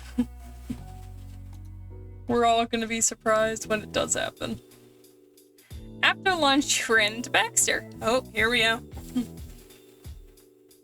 He was more than happy for the impromptu hangout. Which one was this again? Oops. Oh well.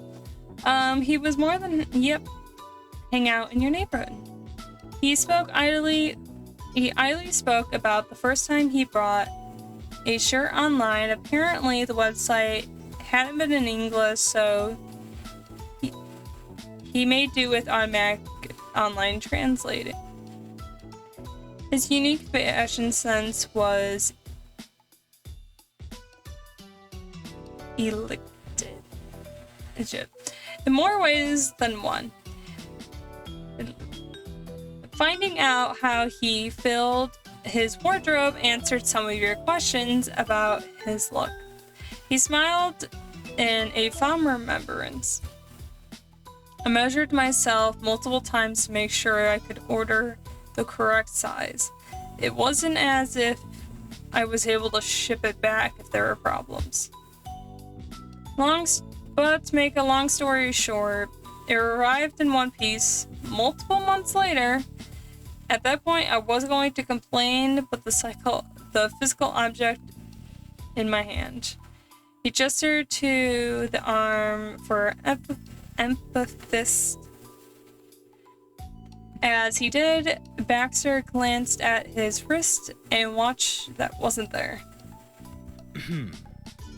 Anyway, I hope I'm not taking up too much of your time with this. You're currently taking it easy for a bit before you had... Oh, this is the job one. Okay. Before you had to get ready for work. You had an unusual closing shift at your job today.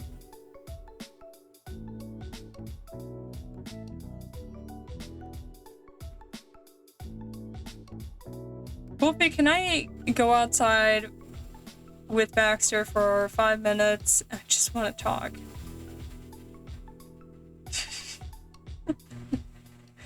Flamingo, we are outside.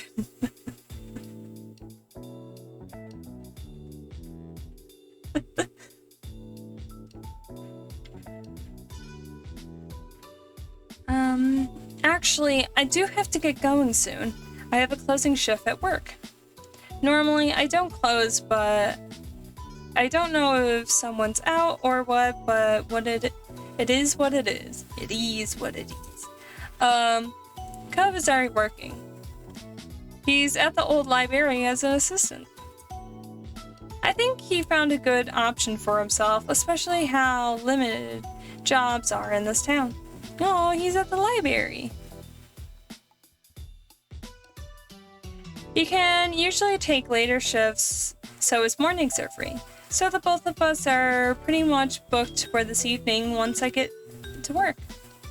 Baxter nodded understandingly, and he was more interest than you had expected him to be. Promise, only one of us will return. Bearish. What's wrong with Baxter?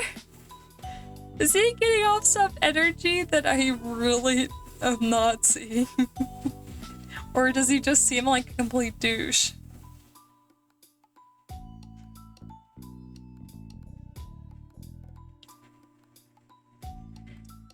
He was more interested in what you had expected him to be. What do you do? I work at the public library. I work at the Tropical Place restaurant. I work at a mall kiosk selling phone cases.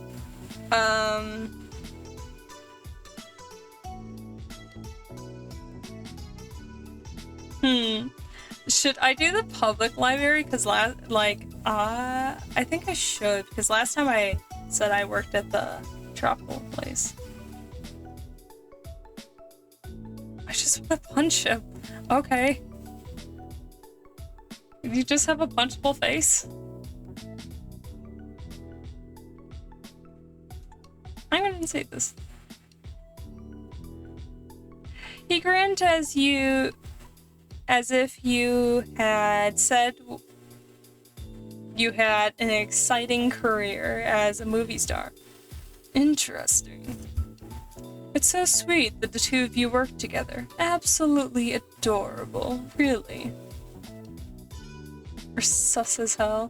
I wanted to be a librarian. And then my dad told me he doesn't care what the fuck I do with my life. So I went to art school.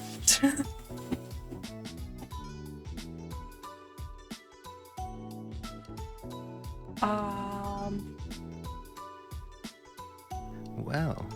Now, I know where and when you work. Does that mean I should avoid places at that time? Or should I conveniently happened to bump into you during your shift.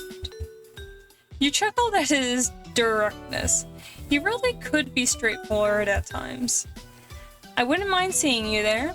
I absolutely love to have a distraction during my shift. It doesn't matter to me. Show up if you want. I'm going to be pretty busy working. Avoid it. You said nothing.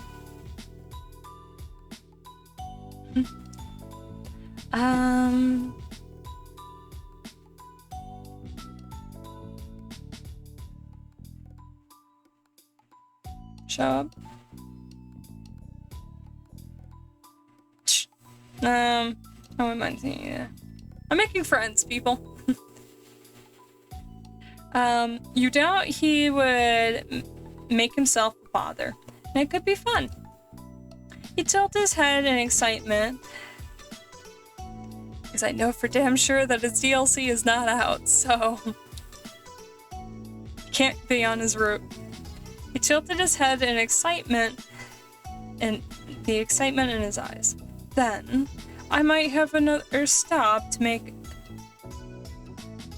on my outing this evening. Thank you. I have to get ready. Go get ready now. Good luck, Sophia. He waved at you as you peeled off towards your house, reaching for your front door and gave Baxter one final nod before you went inside. You finished prepping early, you finished prepping on time, you were late and you were rushing to keep up, you were late, but still relaxing. I would bounce between these. Oh god, oatmeal. Oats! Shh, it's only 6. Oatmeal! Oh, this hoe. I'll be back.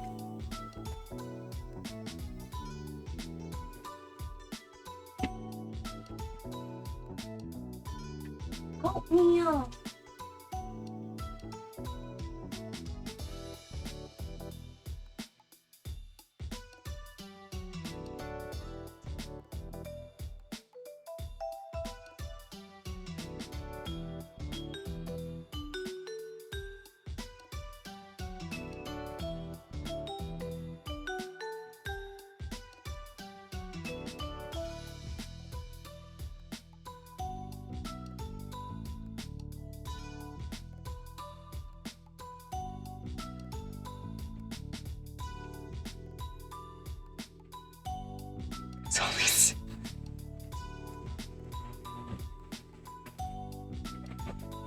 I don't want it barking at 6 o'clock in the morning.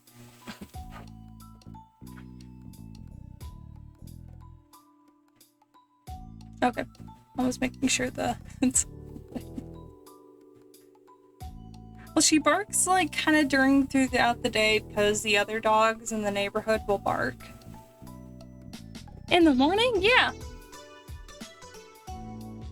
I said my sleep schedule is fucked.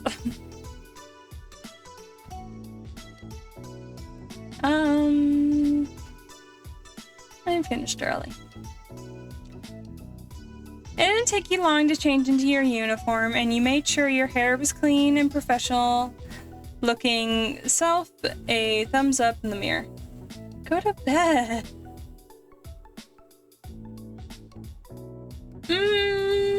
I got like an hour before my body starts trying to go to sleep.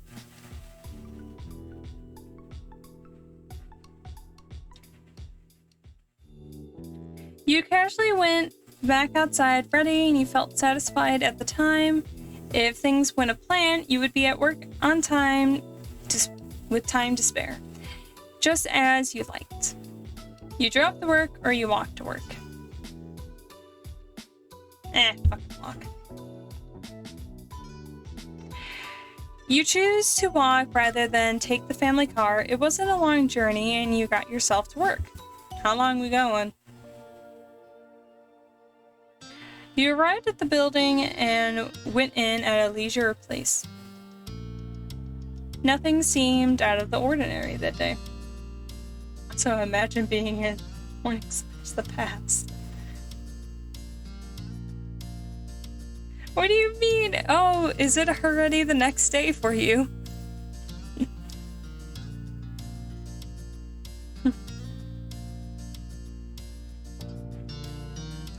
You arrived at the building.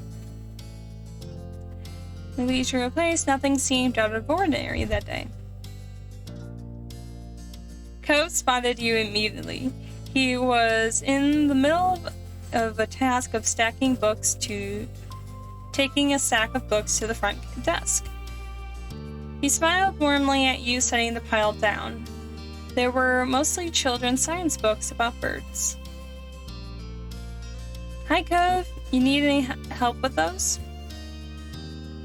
I got them, but thanks. With the greeting taken care of, you prepared to get your station officially started. The first thing you had to deal with was putting away some books that someone had left on a study table. Most of them were about bugs, so you took them to the science section. You wondered what kind of person had been researching as you looked at the titles. You slid each book back into its place. Maybe it was a science project on insects.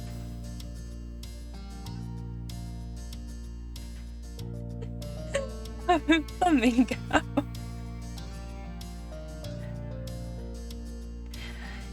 You checked at the last book and smiled, and you suddenly had a pretty good idea. With the life cycles of lightning bugs safely put back into this place, you went on to your next task. Most work at the libraries was like that. You put things away, organize, unpack new arrivals, try to keep the place neat. Sometimes you answered people's questions. What? I meant helper of. What were you thinking? I don't know. Just, what were you thinking? I'm just gonna help. I can't read. I'm not tall. Help me get shit off the top shelf. And then you ask Kyle to help you get stuff off the bottom shelf. Because she's short.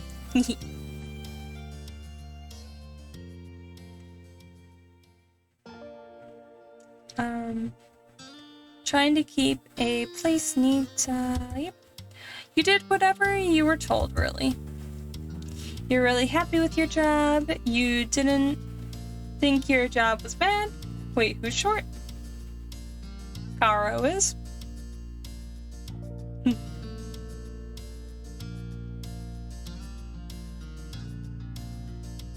Well, she's shorter than me.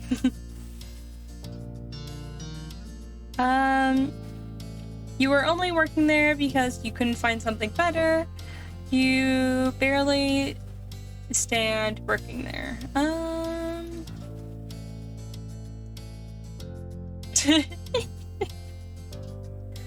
You enjoyed what you did and made you feel productive. It was paid and it was a great job all around. After time passed, you got really into your work zone and you barely noticed the hours go by. During the slow moments, you heard a distinct and familiar voice. Excuse me. It's the Baxter. How dare. I have more stuff to bully with now. Oops. My bad.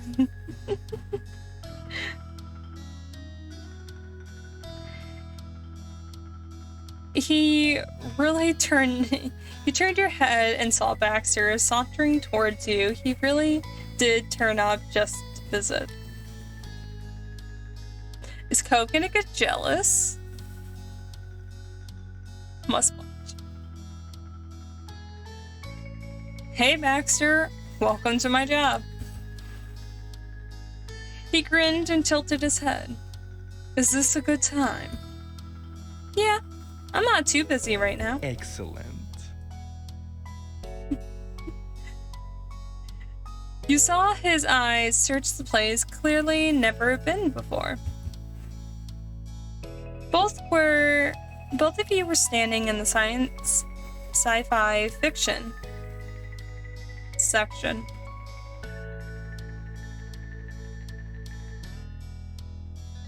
Why did I know why he's annoying. Look at the dumb shirt. Surrounded by colorful spines with the author's name in large white print, Baxter gave them a courtesy glance. I wonder if I can check something out despite not being someone who actually lives in this town. I've never been to a local library like this. I've only visited school libraries and privately owned ones. Really?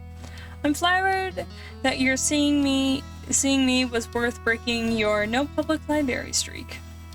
Saying something like that makes you sound really spoiled. You need to start going to local libraries more. Who wears a half and half shirt with eyes? I don't know, Bingo. I didn't realize you were the fashion police. You're just critiquing everyone's fashion this session.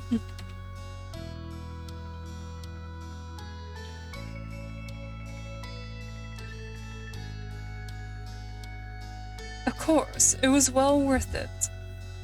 Though, you never answered my question. Am I able to get something to read for the summer, or am I barred from borrowing?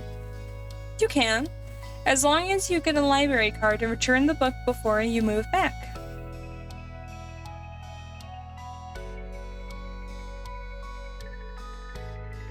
I think I accidentally, when I was little, I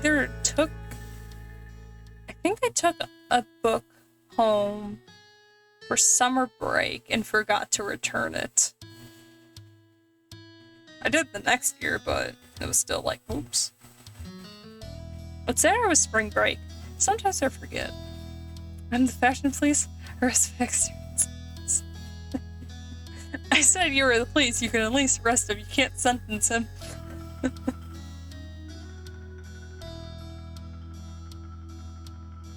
He looked genuinely excited as he flashed a smile at you. Then, there's only one thing to do. Mind helping me get these set up? Get it set up. With that, you slipped it back into customer service mode. He raised an eyebrow at your cheeky expression. Cheery.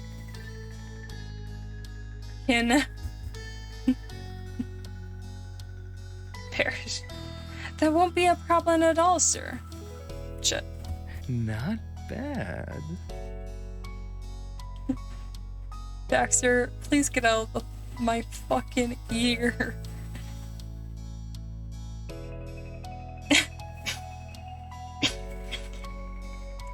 Sir, that works for me. You and Baxter spend a little more time chatting about what he should get, eventually making a decision was made and he was off to explore more of the town. Oh lord, he talks. They all talk. You were glad that he came by. It was a nice break from real customers, but you had to get back to your usual tasks. You checked the clock set high on the side wall with how late it was time for your meal break. You breathed a sigh of relief and left your station. You found a quiet nook away from eyeshot of most visitors where you could eat. You brought a few things from home and started to dig in. Cove pushed an old, slightly squeaky cart of books past you. He slowed down and creaked to a stop when he noticed where you were there. What's none say blink to? Well, I got a surprise for you. They blink, I blink, we all blink.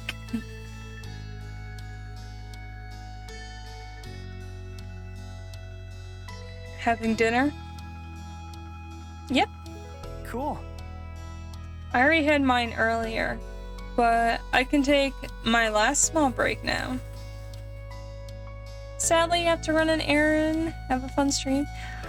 Thanks for dropping by, Virgo. I hope have a good day, night, wherever you are. So fucking awkward.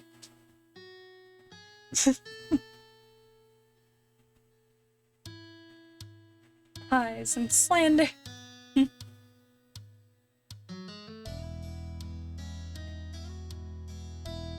Look, he blinked.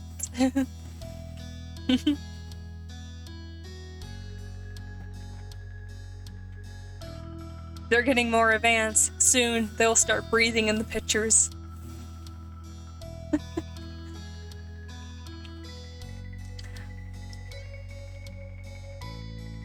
Cool. He took a seat next to you, not needing a response, and scooted the chair a little bit closer to you so the two of you could talk easy. Who else works here? Do we have another person?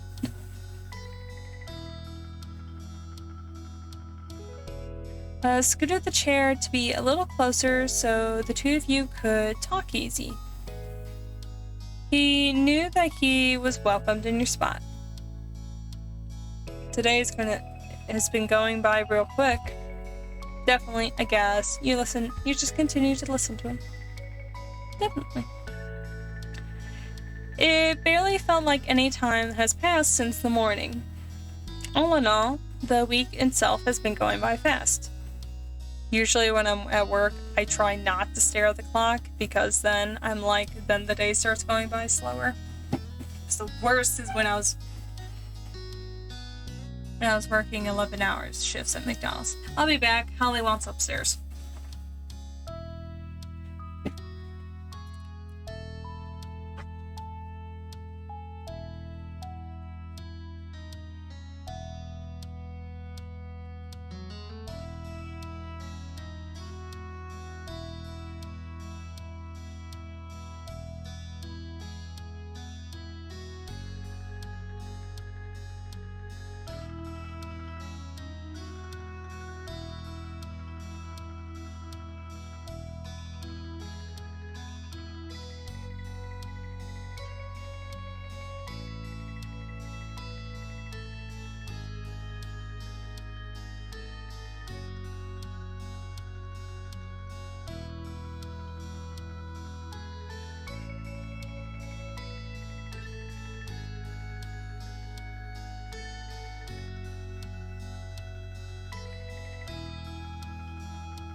I'm back.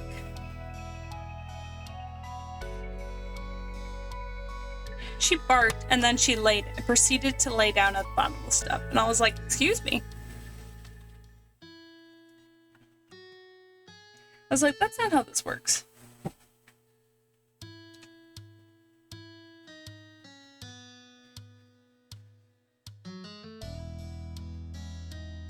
Cove laughed quietly.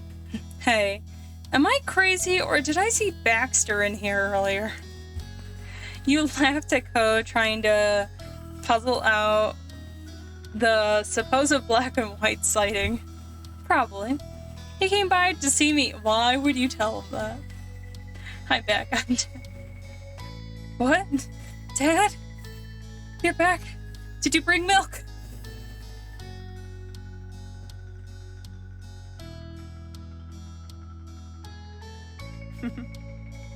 Wow. Well, oh no. Is it just too bad that I missed him? Super busy with my own work, I guess. It's such a shame. His tone was joking, at least mostly. You shook your head and tried to hide your grin. So busy. I'm surprised you even sitting down right now. At the thought, Cove glanced over at the clock on the wall, the same way you had earlier. Cove sighed. The two of you had only started talking somehow it was over. Oh shoot, I forgot the milk. I better go get it. No, Dad! Please, you can't leave again.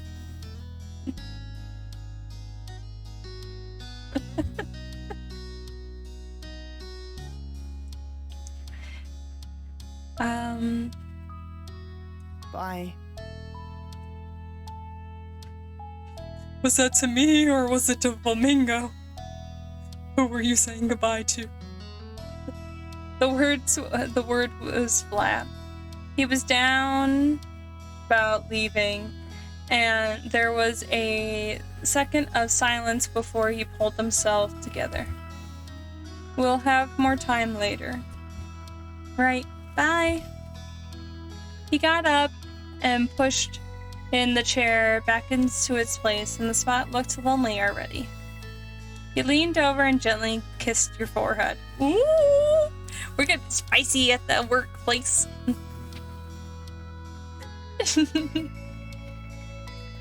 You let him go, finishing your meal of your own just as you were clearing up. Your phone vibrated. Cove had found time to sneak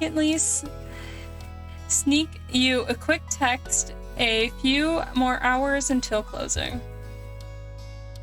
Few more hours? How long have I been here? Oh yeah, spicy. I mean, the sandwich I was eating was spicy.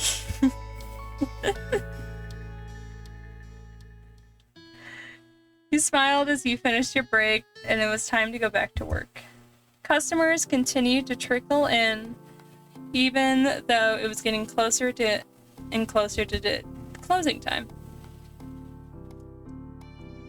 Before you could jump back into work, you felt your phone buzz in your pocket, and it had been a text message, but there's no way you could check it now. Shaking off the distraction, you quickly fell back into rhythm of things, and there were plenty of tasks that needed to be done. Hey, young lady. You were filing some papers when you noticed movement out of the corner of your eye. Glancing up, you saw someone stopped at the counter. Excuse me, do you have any tissues back there? Yes, we do. I can go grab that in just a second. Turning your back to what you were doing, you sorted a faster pace. When you were almost done, a loud thud on the counter. Someone had seriously dumped a stack of books, presumably expecting you to put them away. You tried to spot the culprit, but there wasn't anyone in sight other than the person just before. They must have not stopped for a moment to see if you're available to take them. Ultimately, it didn't matter. The books did. And a frown as you started to collect them in your arms. Startling you a moment, another hand reached across the counter and picked up one of the books. Tanned and a faint... Oh, thank God. Oh God, I was getting like war flashbacks. Fucking McDonald's. I thought the man who was standing there wanting tissues grabbed your hand. Oh. Oh God.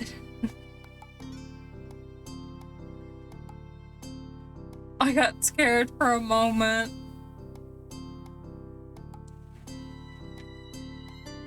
This entire section's like completely new, and I was just like, oh please, dear God.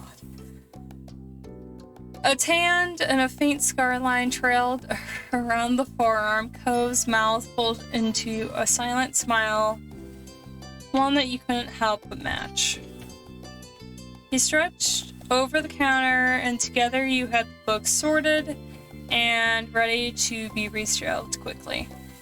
And then he strode off, waving to you from behind, and had his own tasks to take care of. When those were out of the way, a quiet sound of fingers tapping brought you back to the person waiting for you off to the side, and your face formed.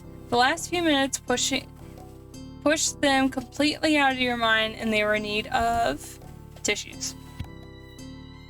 Pen, pencil, paper, eraser. This is what I was kind of waiting on, because at the restaurant or thing, this also happened, so I was like, oh, something you couldn't remember. Ask them again. Tissues. A box of tissues was in plain sight, and you slid into the nearby back room. Why? What was I doing with papers that I couldn't just grab tissues very quickly? Seconds later, you're back at the counter with your finest customer service smile, and you went over where the librarian patron was waiting. I'm so sorry about the wait. You held a box of tissues out to them, and the gaze glanced down to the box. Thanks. They took a couple of tissues, balled them up into their fist before you could ask what they need. If they needed anything else, they were already walking away. Soon enough, they disappeared between the shelves, and you were already trying to push the whole event out of your mind.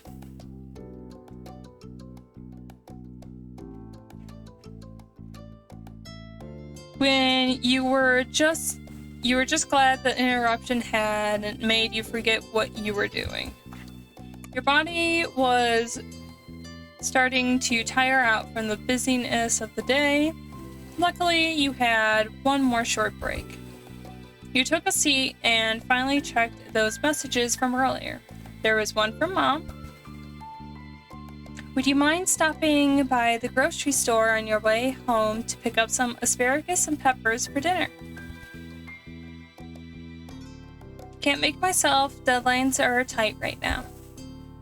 Thank you, and have a great day.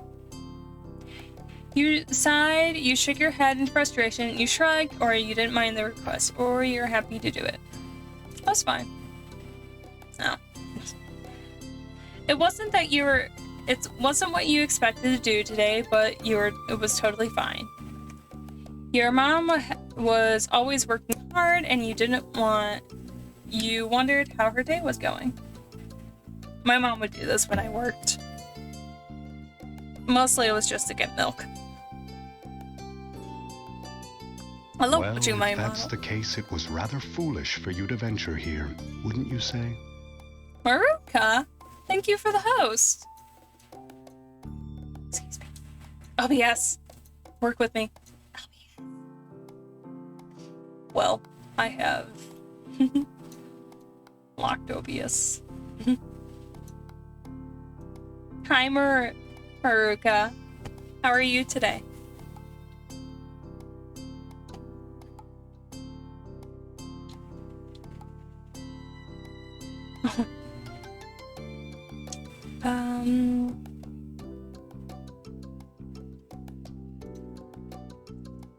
Need a bit more rest. Understandable.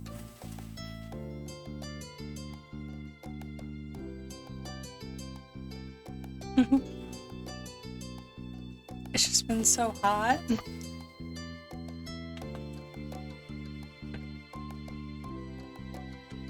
I'm just gonna assume it's hard to fall asleep in this heat. I'm assuming that you're someplace warm.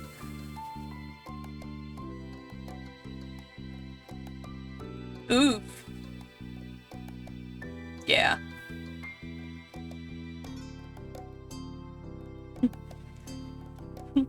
Thank you for the conversion. I knew above 30 was hot.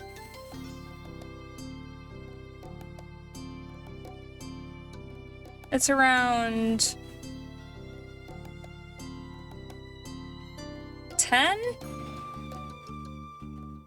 Fahrenheit here. It's cold and windy. 8:30 p.m. 6 a.m. here. I haven't gone to bed yet. Oh. Hopefully much better than yours, you thought. Texting back, you said, yeah, I can do that. You weren't expected her to text back anytime soon, and you thought you did already get a thanks for it. I'm supposed to be in bed, dead asleep. I run Texas time for streaming.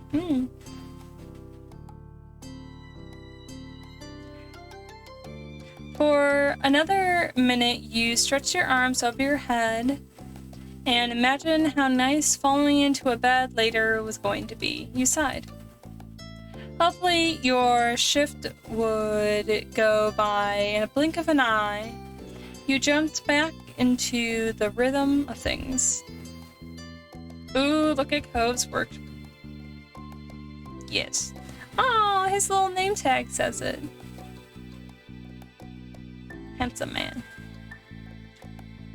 Across the room caught your eyes caught with Cove. He stopped and he was serious expression twisted into a funny face with a stuck-out tongue.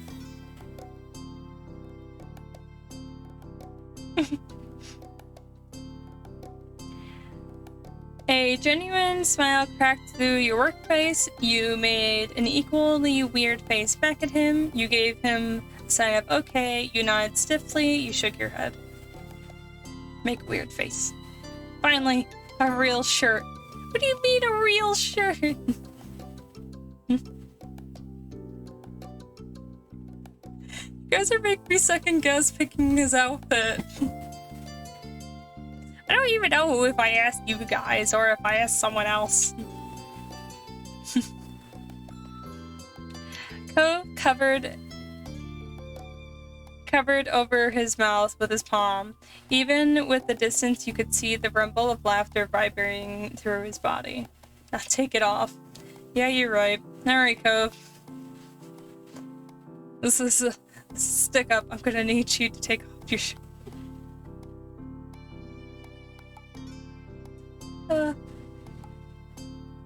Chuckling, you looked away and you knew that if you didn't find something else to focus on, the both of you would wind up in trouble for fooling around. For a while, you and Cove were bustling doing different tasks, and you knew each other well enough to give and receive support when you needed it.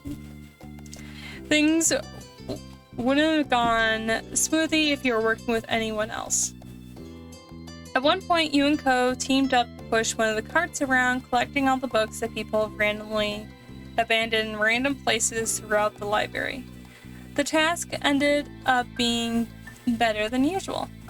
No one else was around, so it gave you both the opportunity to make a game out of it. You raced to collect the most books, and then sped up to get them reshelved in the right spot, while dragging the big cart around together. And then later on, he was passing by you dealing with a different issue, and you felt a little pat on your arm.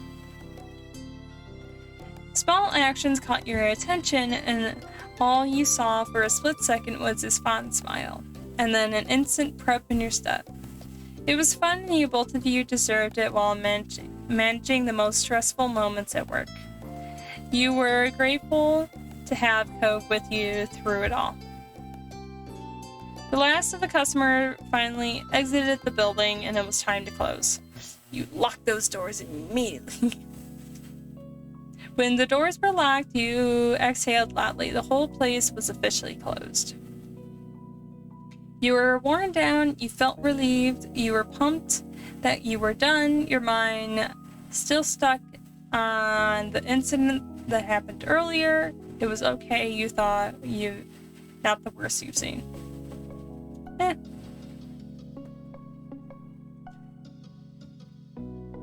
I always kind of felt like that, especially after my dog daycare job, when I finally sent the last dog home, and I was like, yes, done. Especially if there were no boarding dogs. You're just like, aha. I'm finally walk down, lock the door, and then clean up. Well, there wasn't much to clean up because I usually end up cleaning up towards the end.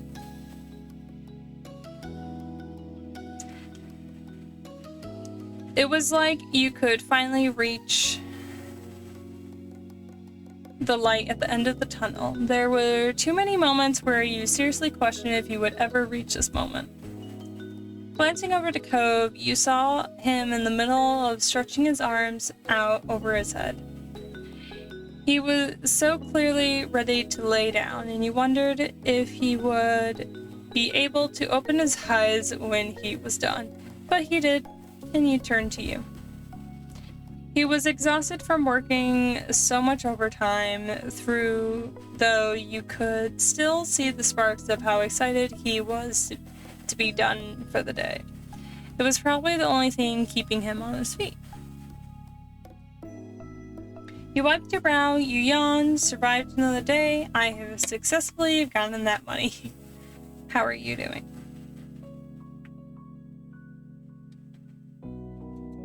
Fine. I'm good enough.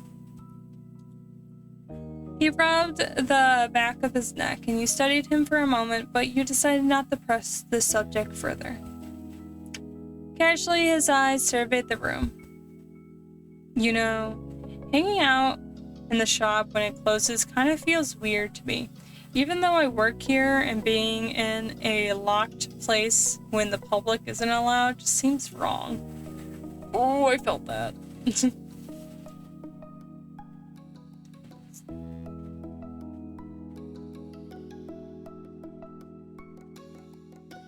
Feel the same way. You're the weird one. Are you worried someone's gonna call the cops on you? I haven't thought about that. It makes me feel special. No, Oatmeal, don't start barking.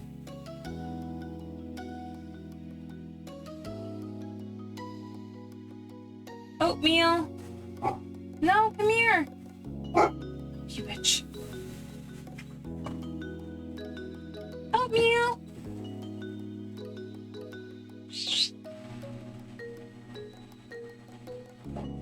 Come here. Papa Slogan.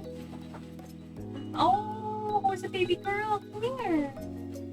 Oh, you bitch. You left me.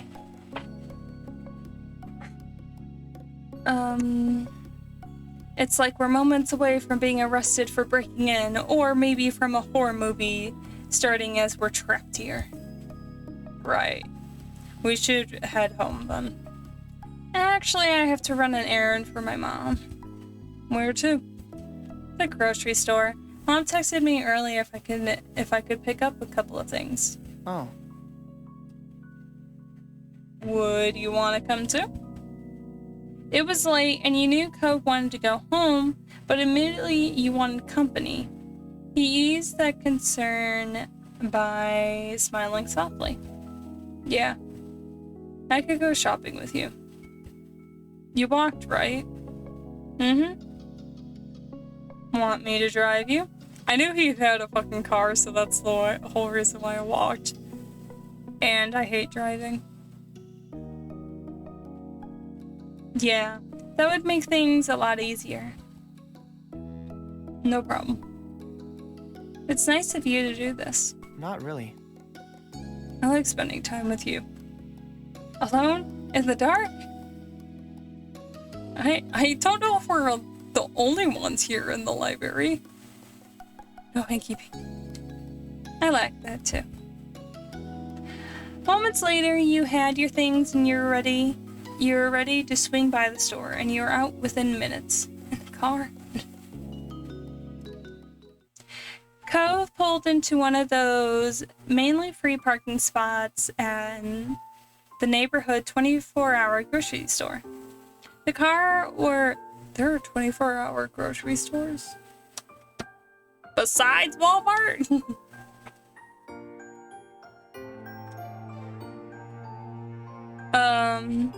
Car door were popped open and you got out at the same time. There was a salty smell in the air as the two of you strolled through the dim parking lot. The local burger joint on the other side of the pavement guaranteed that the place always smelled of fries. You know, also always smells of fries? McDonald's. The fact is, I've worked there for so long.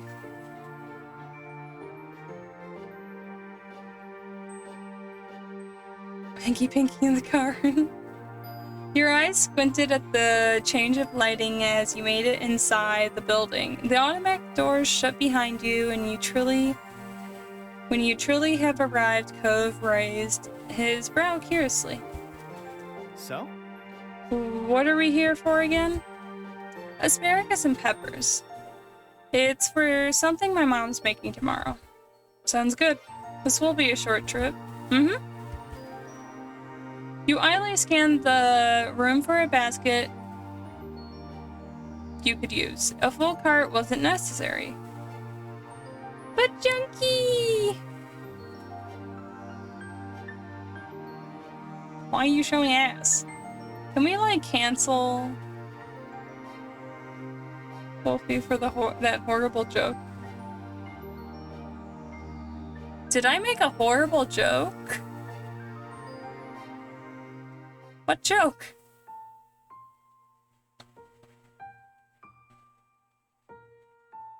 Why are we showing butts?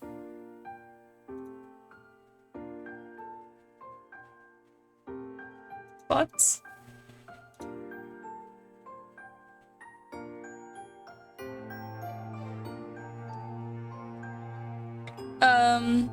You idly scanned the room for. Oh, I already read that. You felt responsible having your parents rely on you. You were already looking forward to tomorrow's dinner. It was overwhelming how much you had to take care of. You couldn't stand the thought of making it longer, or that's all there was to it.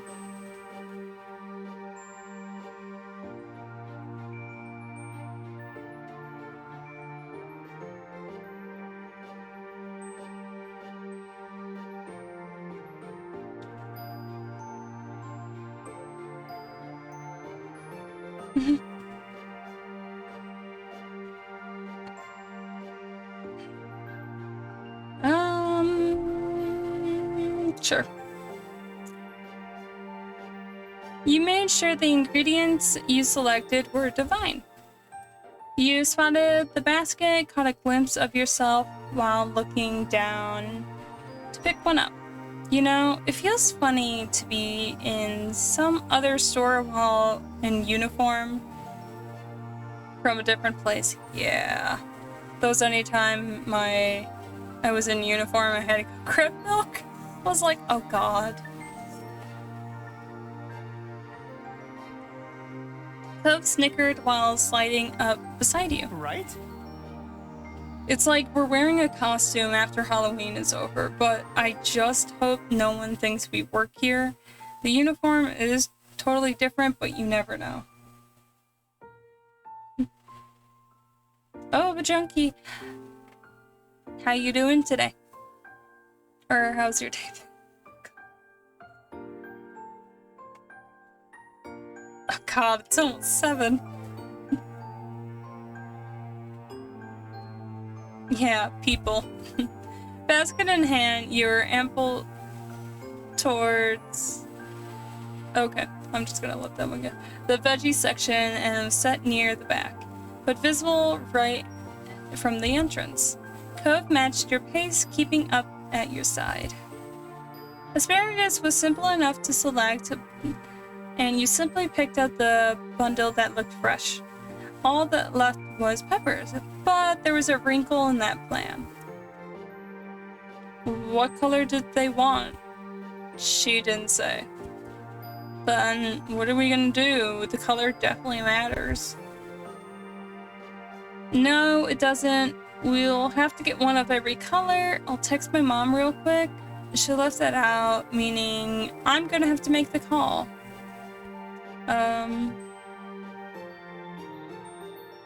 I can text her. He nodded, satisfied with your solution. You tried fishing out your phone while balancing the basket, and Cove held a hand out to take it. You accepted the help. With both hands free, you were able to type out a brief message asking about the color of the peppers. And then you stared, waiting at the screen. Cove hovered nearby to peek over your shoulder. The reply icon appeared and you felt Cove lean even closer.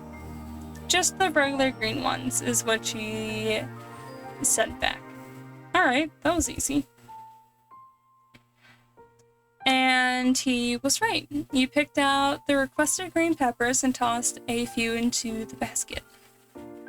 Produce acquired, and all that was left was to go through the line, but you approached the cash register and Cove stopped in his track.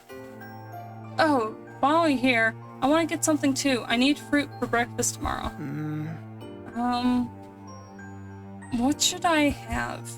He glanced back, unsure at the selection you just left. Whatever it is, you better hurry, because I'm getting in line.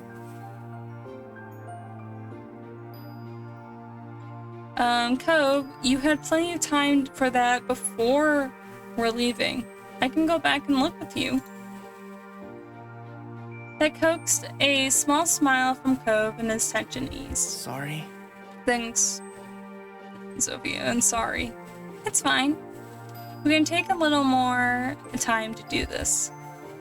Cove gratefully led you back to the fruit stand, letting his eyes wander across all the options, seriously considering his decision. Not bothering to rush, you walked up and down the produce aisle for a second trip. Finally, caught his attention a transparent case containing fresh blueberries. Cove grinned. That's it. It'll be perfect for tomorrow. Great. Despite the suddenness of what happened, and I don't know why, but my computer got brighter and it's like killing my eyes.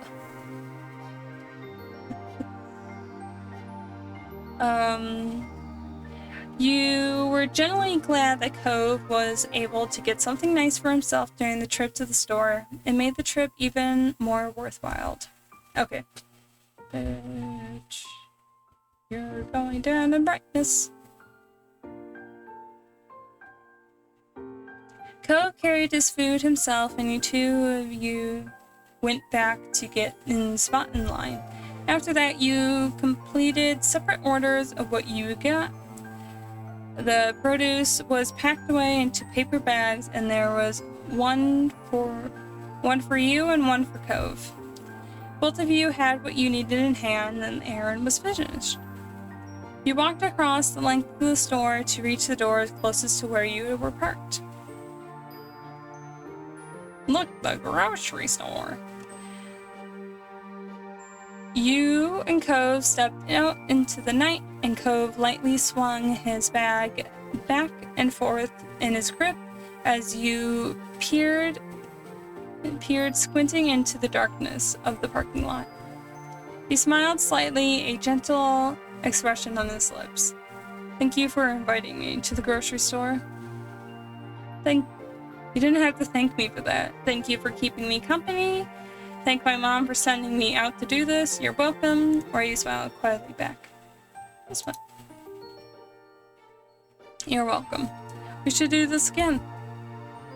After a moment of walking further into the parking lot, he sighed mildly. As nice as Cove was about this, he was tired after working a full shift. It's been a long day. Yeah. That very brief exchange really summed it up.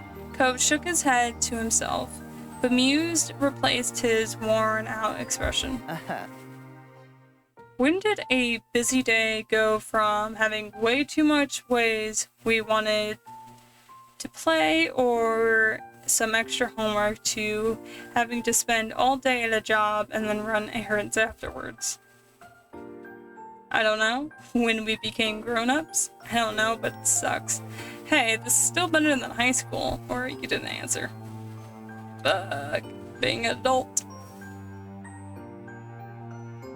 This is the true adult experience. Working, buying food, and then squeezing in human interactions when you're doing other productive stuff. Well, I guess kid me did always think older people spend their lives at their jobs, and I was right all along. He laughed, and you had to agree.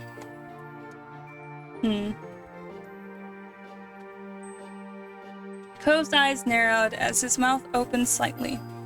He was having a thought. I think?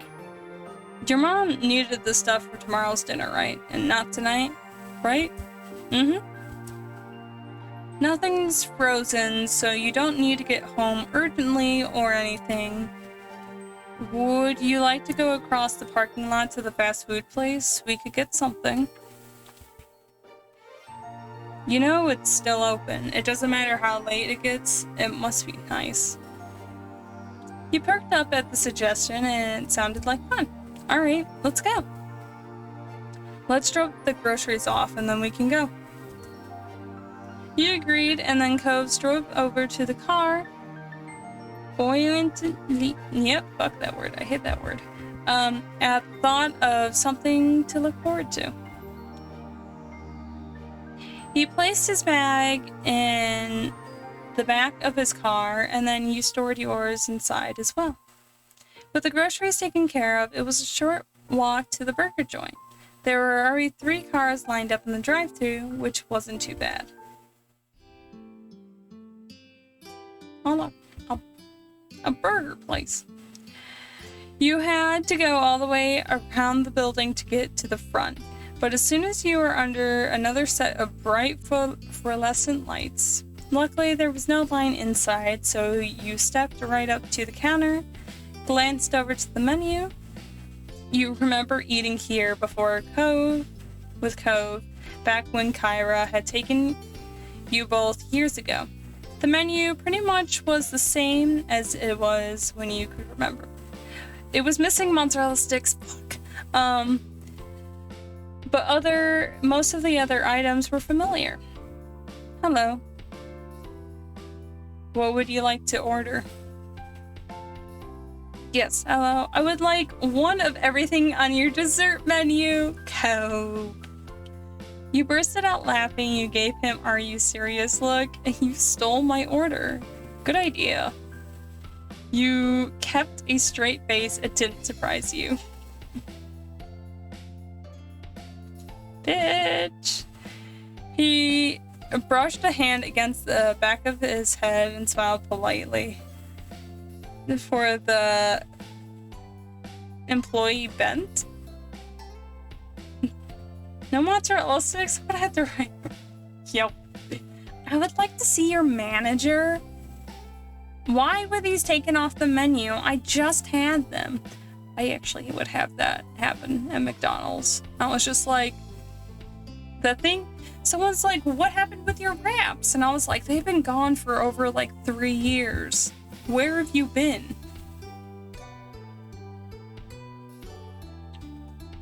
Mom rubbed off on me.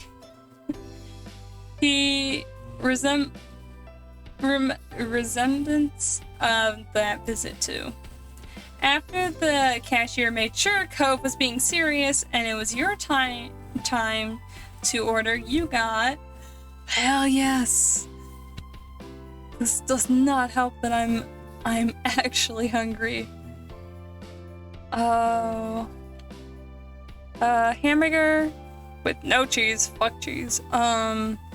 Chicken sandwich. Was starting to become my McDonald's order.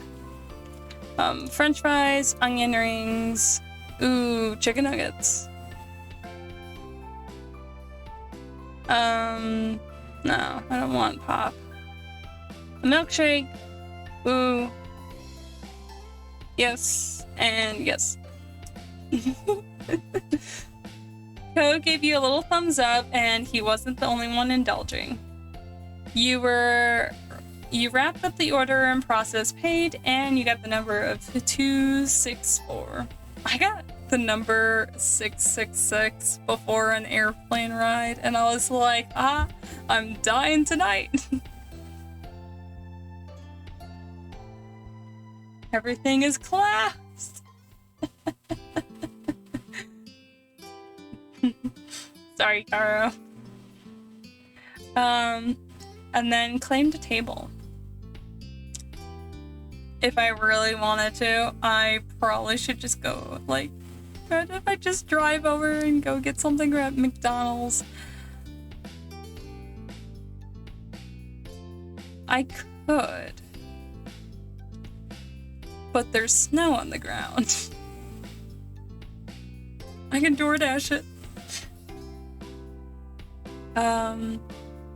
You sat down across from Cove with a booth where you both had a good view of the front counter, and it was nice. It was nice to have a pic of the place. Thank you for doing this, Cove. I look forward to this. Too bad mozzarella sticks are gone. I'm not worried you're gonna finish all that, or you didn't start the conversation. The mozzarella sticks are gone. Oh, I didn't even notice. I wonder when they got rid of them. But neither of you had an answer to that question. And then you took out your phone and texted your mom about your delay home. You didn't want them to worry. Cove watched you pull up his phone as well, maybe for the same reason you did. When the updates were sent, it was back to being you and your neighbor once more, and he offered you a small smile. I missed you, you know. Even if you weren't ever really gone, it's been less time than I'm accustomed to. Cove tapped his fist on the table definitely. He paired that action with a childish pout. If someone saw him like this, you would just assume he's throwing a fit over not getting the toy that came with the kids' meal. I feel the same way. I'm really glad that we are doing this. I've deemed more time for each other. You're really cute, you're really spoiled, or you chuckled at his mini tantrum.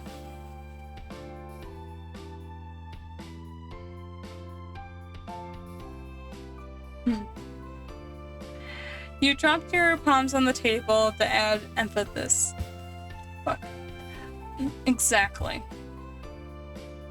He beamed at you sincerely, a ray of sunshine in this late-night food trip. When the numbers were called, Cove hopped up from his seat before you could react. Don't worry about it. I got it. Save her spot. Who's gonna take her spot this late? Alright, see you. I'll help with that. You nodded in agreement, or you shook your head no? If he wants to try to balance all that food, if he drops anything, he's paying for it. You stayed in the booth and got situated for the arrival of all your stuff. You checked over the table, moved your phone to the side to make sure there was a clear space. Cove returned with 2 trays in hand, a bundle full of food, and he placed them down carefully, extra cautious with the tray that held his milkshake. Hey, I had one too! Bitch, you can't throw my milkshake and be careful with yours. I'm back. Thank you for carrying all that, Cove. No problem. Oh, look at this bitch. Oh, dear. I was so happy the days when McDonald's finally stopped putting cherries on their shakes. I hated refilling that bitch. I hated cherries too, but... Cove didn't hesitate before digging in. He took a large bite of his cookie and then immediately sipped his milkshake. And then he took a spoonful and sampled his sundae and improving hum. Sharing drinks. We're not sharing drinks, Caro. We have our own.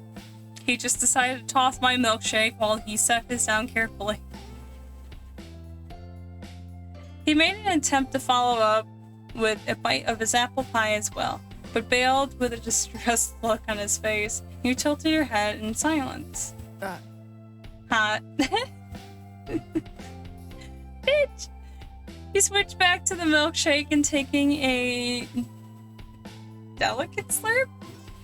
Cove sighed a cool relief when brought. What? Am I getting tired that I'm just not reading all this right? You also started to taste yours. It wasn't bad. In only a minute, Co's cookie was gone, and you would have been surprised that the milkshake wasn't far behind. You smiled as he enjoyed yourself. You flicked the straw wrapper at Co. You teased and offered to feed him the rest of his remaining treats.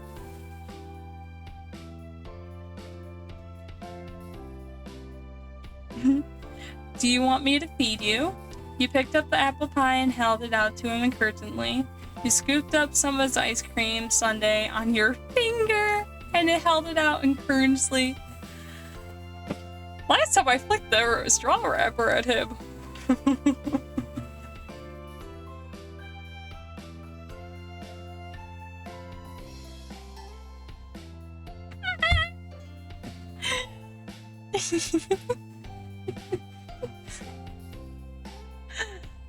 He started to choke on his milkshake, cough and sputtering, ungracefully trying to explain himself. Sorry. I'm fine. I'm not. He shuddered more, showing how fine he was. When he finally stopped hacking, he took a deep, heavy breath. It's okay, young lady.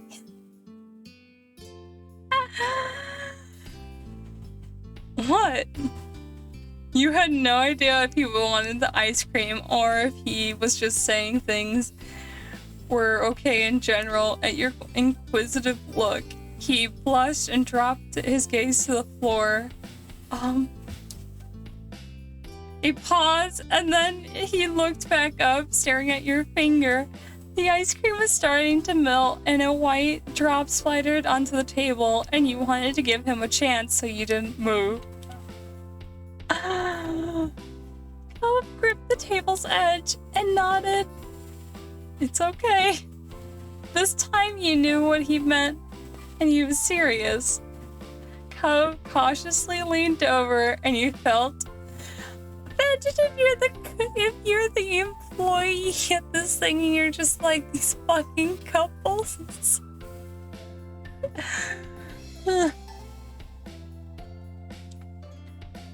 Cove cautiously leaned over and you felt a little tingly as he brought his mouth to your finger and putting his lips around your fingertips, and he got the goosebumps touch. He dragged his lips over the tip.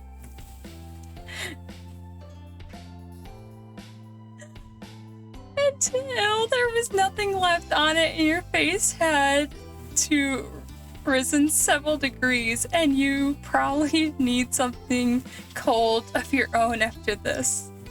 When you let go, Cove looked at you and his own cheeks flushed. He had a trembling smile. Is that good? Bitch! Don't ask me that!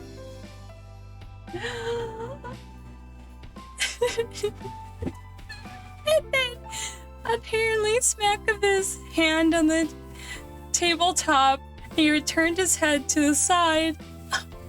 Why are things getting like? I mean, that was good. The Sunday was good. Cute. Boy, we're not even at the spicy parts. Continuing that that one working well.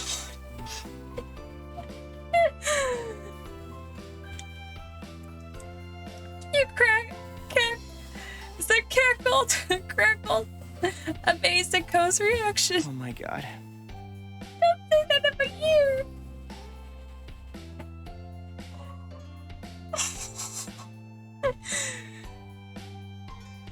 Oh my god. What are you drinking more, bitch? He robotically grabbed his milkshake and started drinking it. Eyes anywhere but on you. He's totally looking at me. After a few large gulps, he started to calm down and gave you a shaky grin. It helped you settle. You felt so glad Cove agreed to come along with you on your initial grocery trip, and equally happy that he accepted your invitation here. A little time before your time off your feet, a little something to eat, and you felt more energized before. Your long shift at work couldn't have been more than an hour or two in the past. It seemed like a lifetime away now. You continued to chat, mess around, and laugh. Enjoyed yourself. For the first time that night, you felt like you weren't totally a grown-up after all.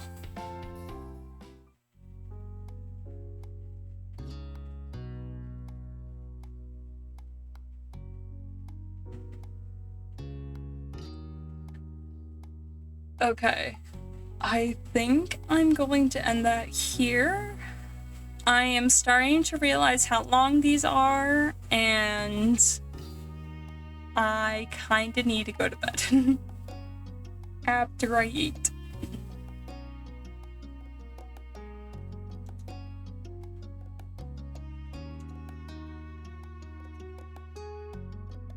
Okay, in the middle of these, I'm pretty sure there is 2 spicy times. I just can't remember which one it is.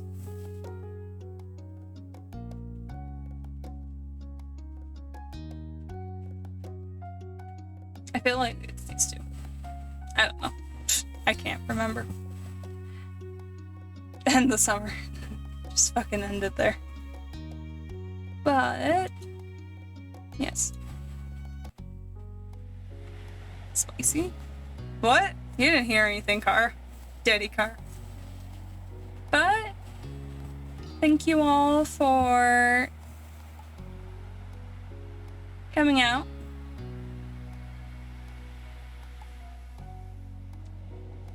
I could raid Okaman. I could raid Busy. I could raid Megu.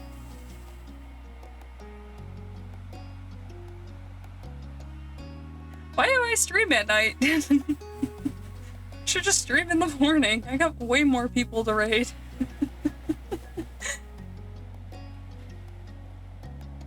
But thank you all for coming out. I hope you all have... We're so close. Yeah, we're getting there.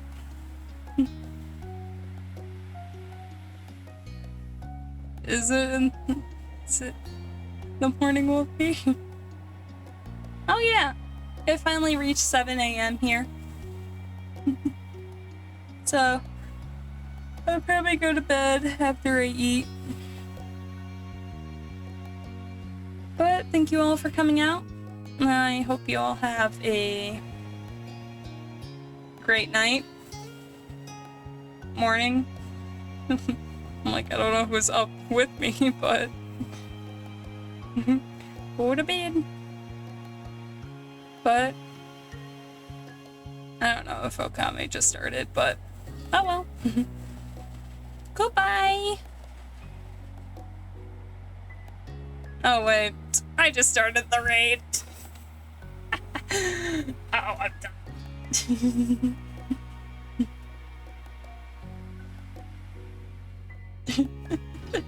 All right. But bye bye.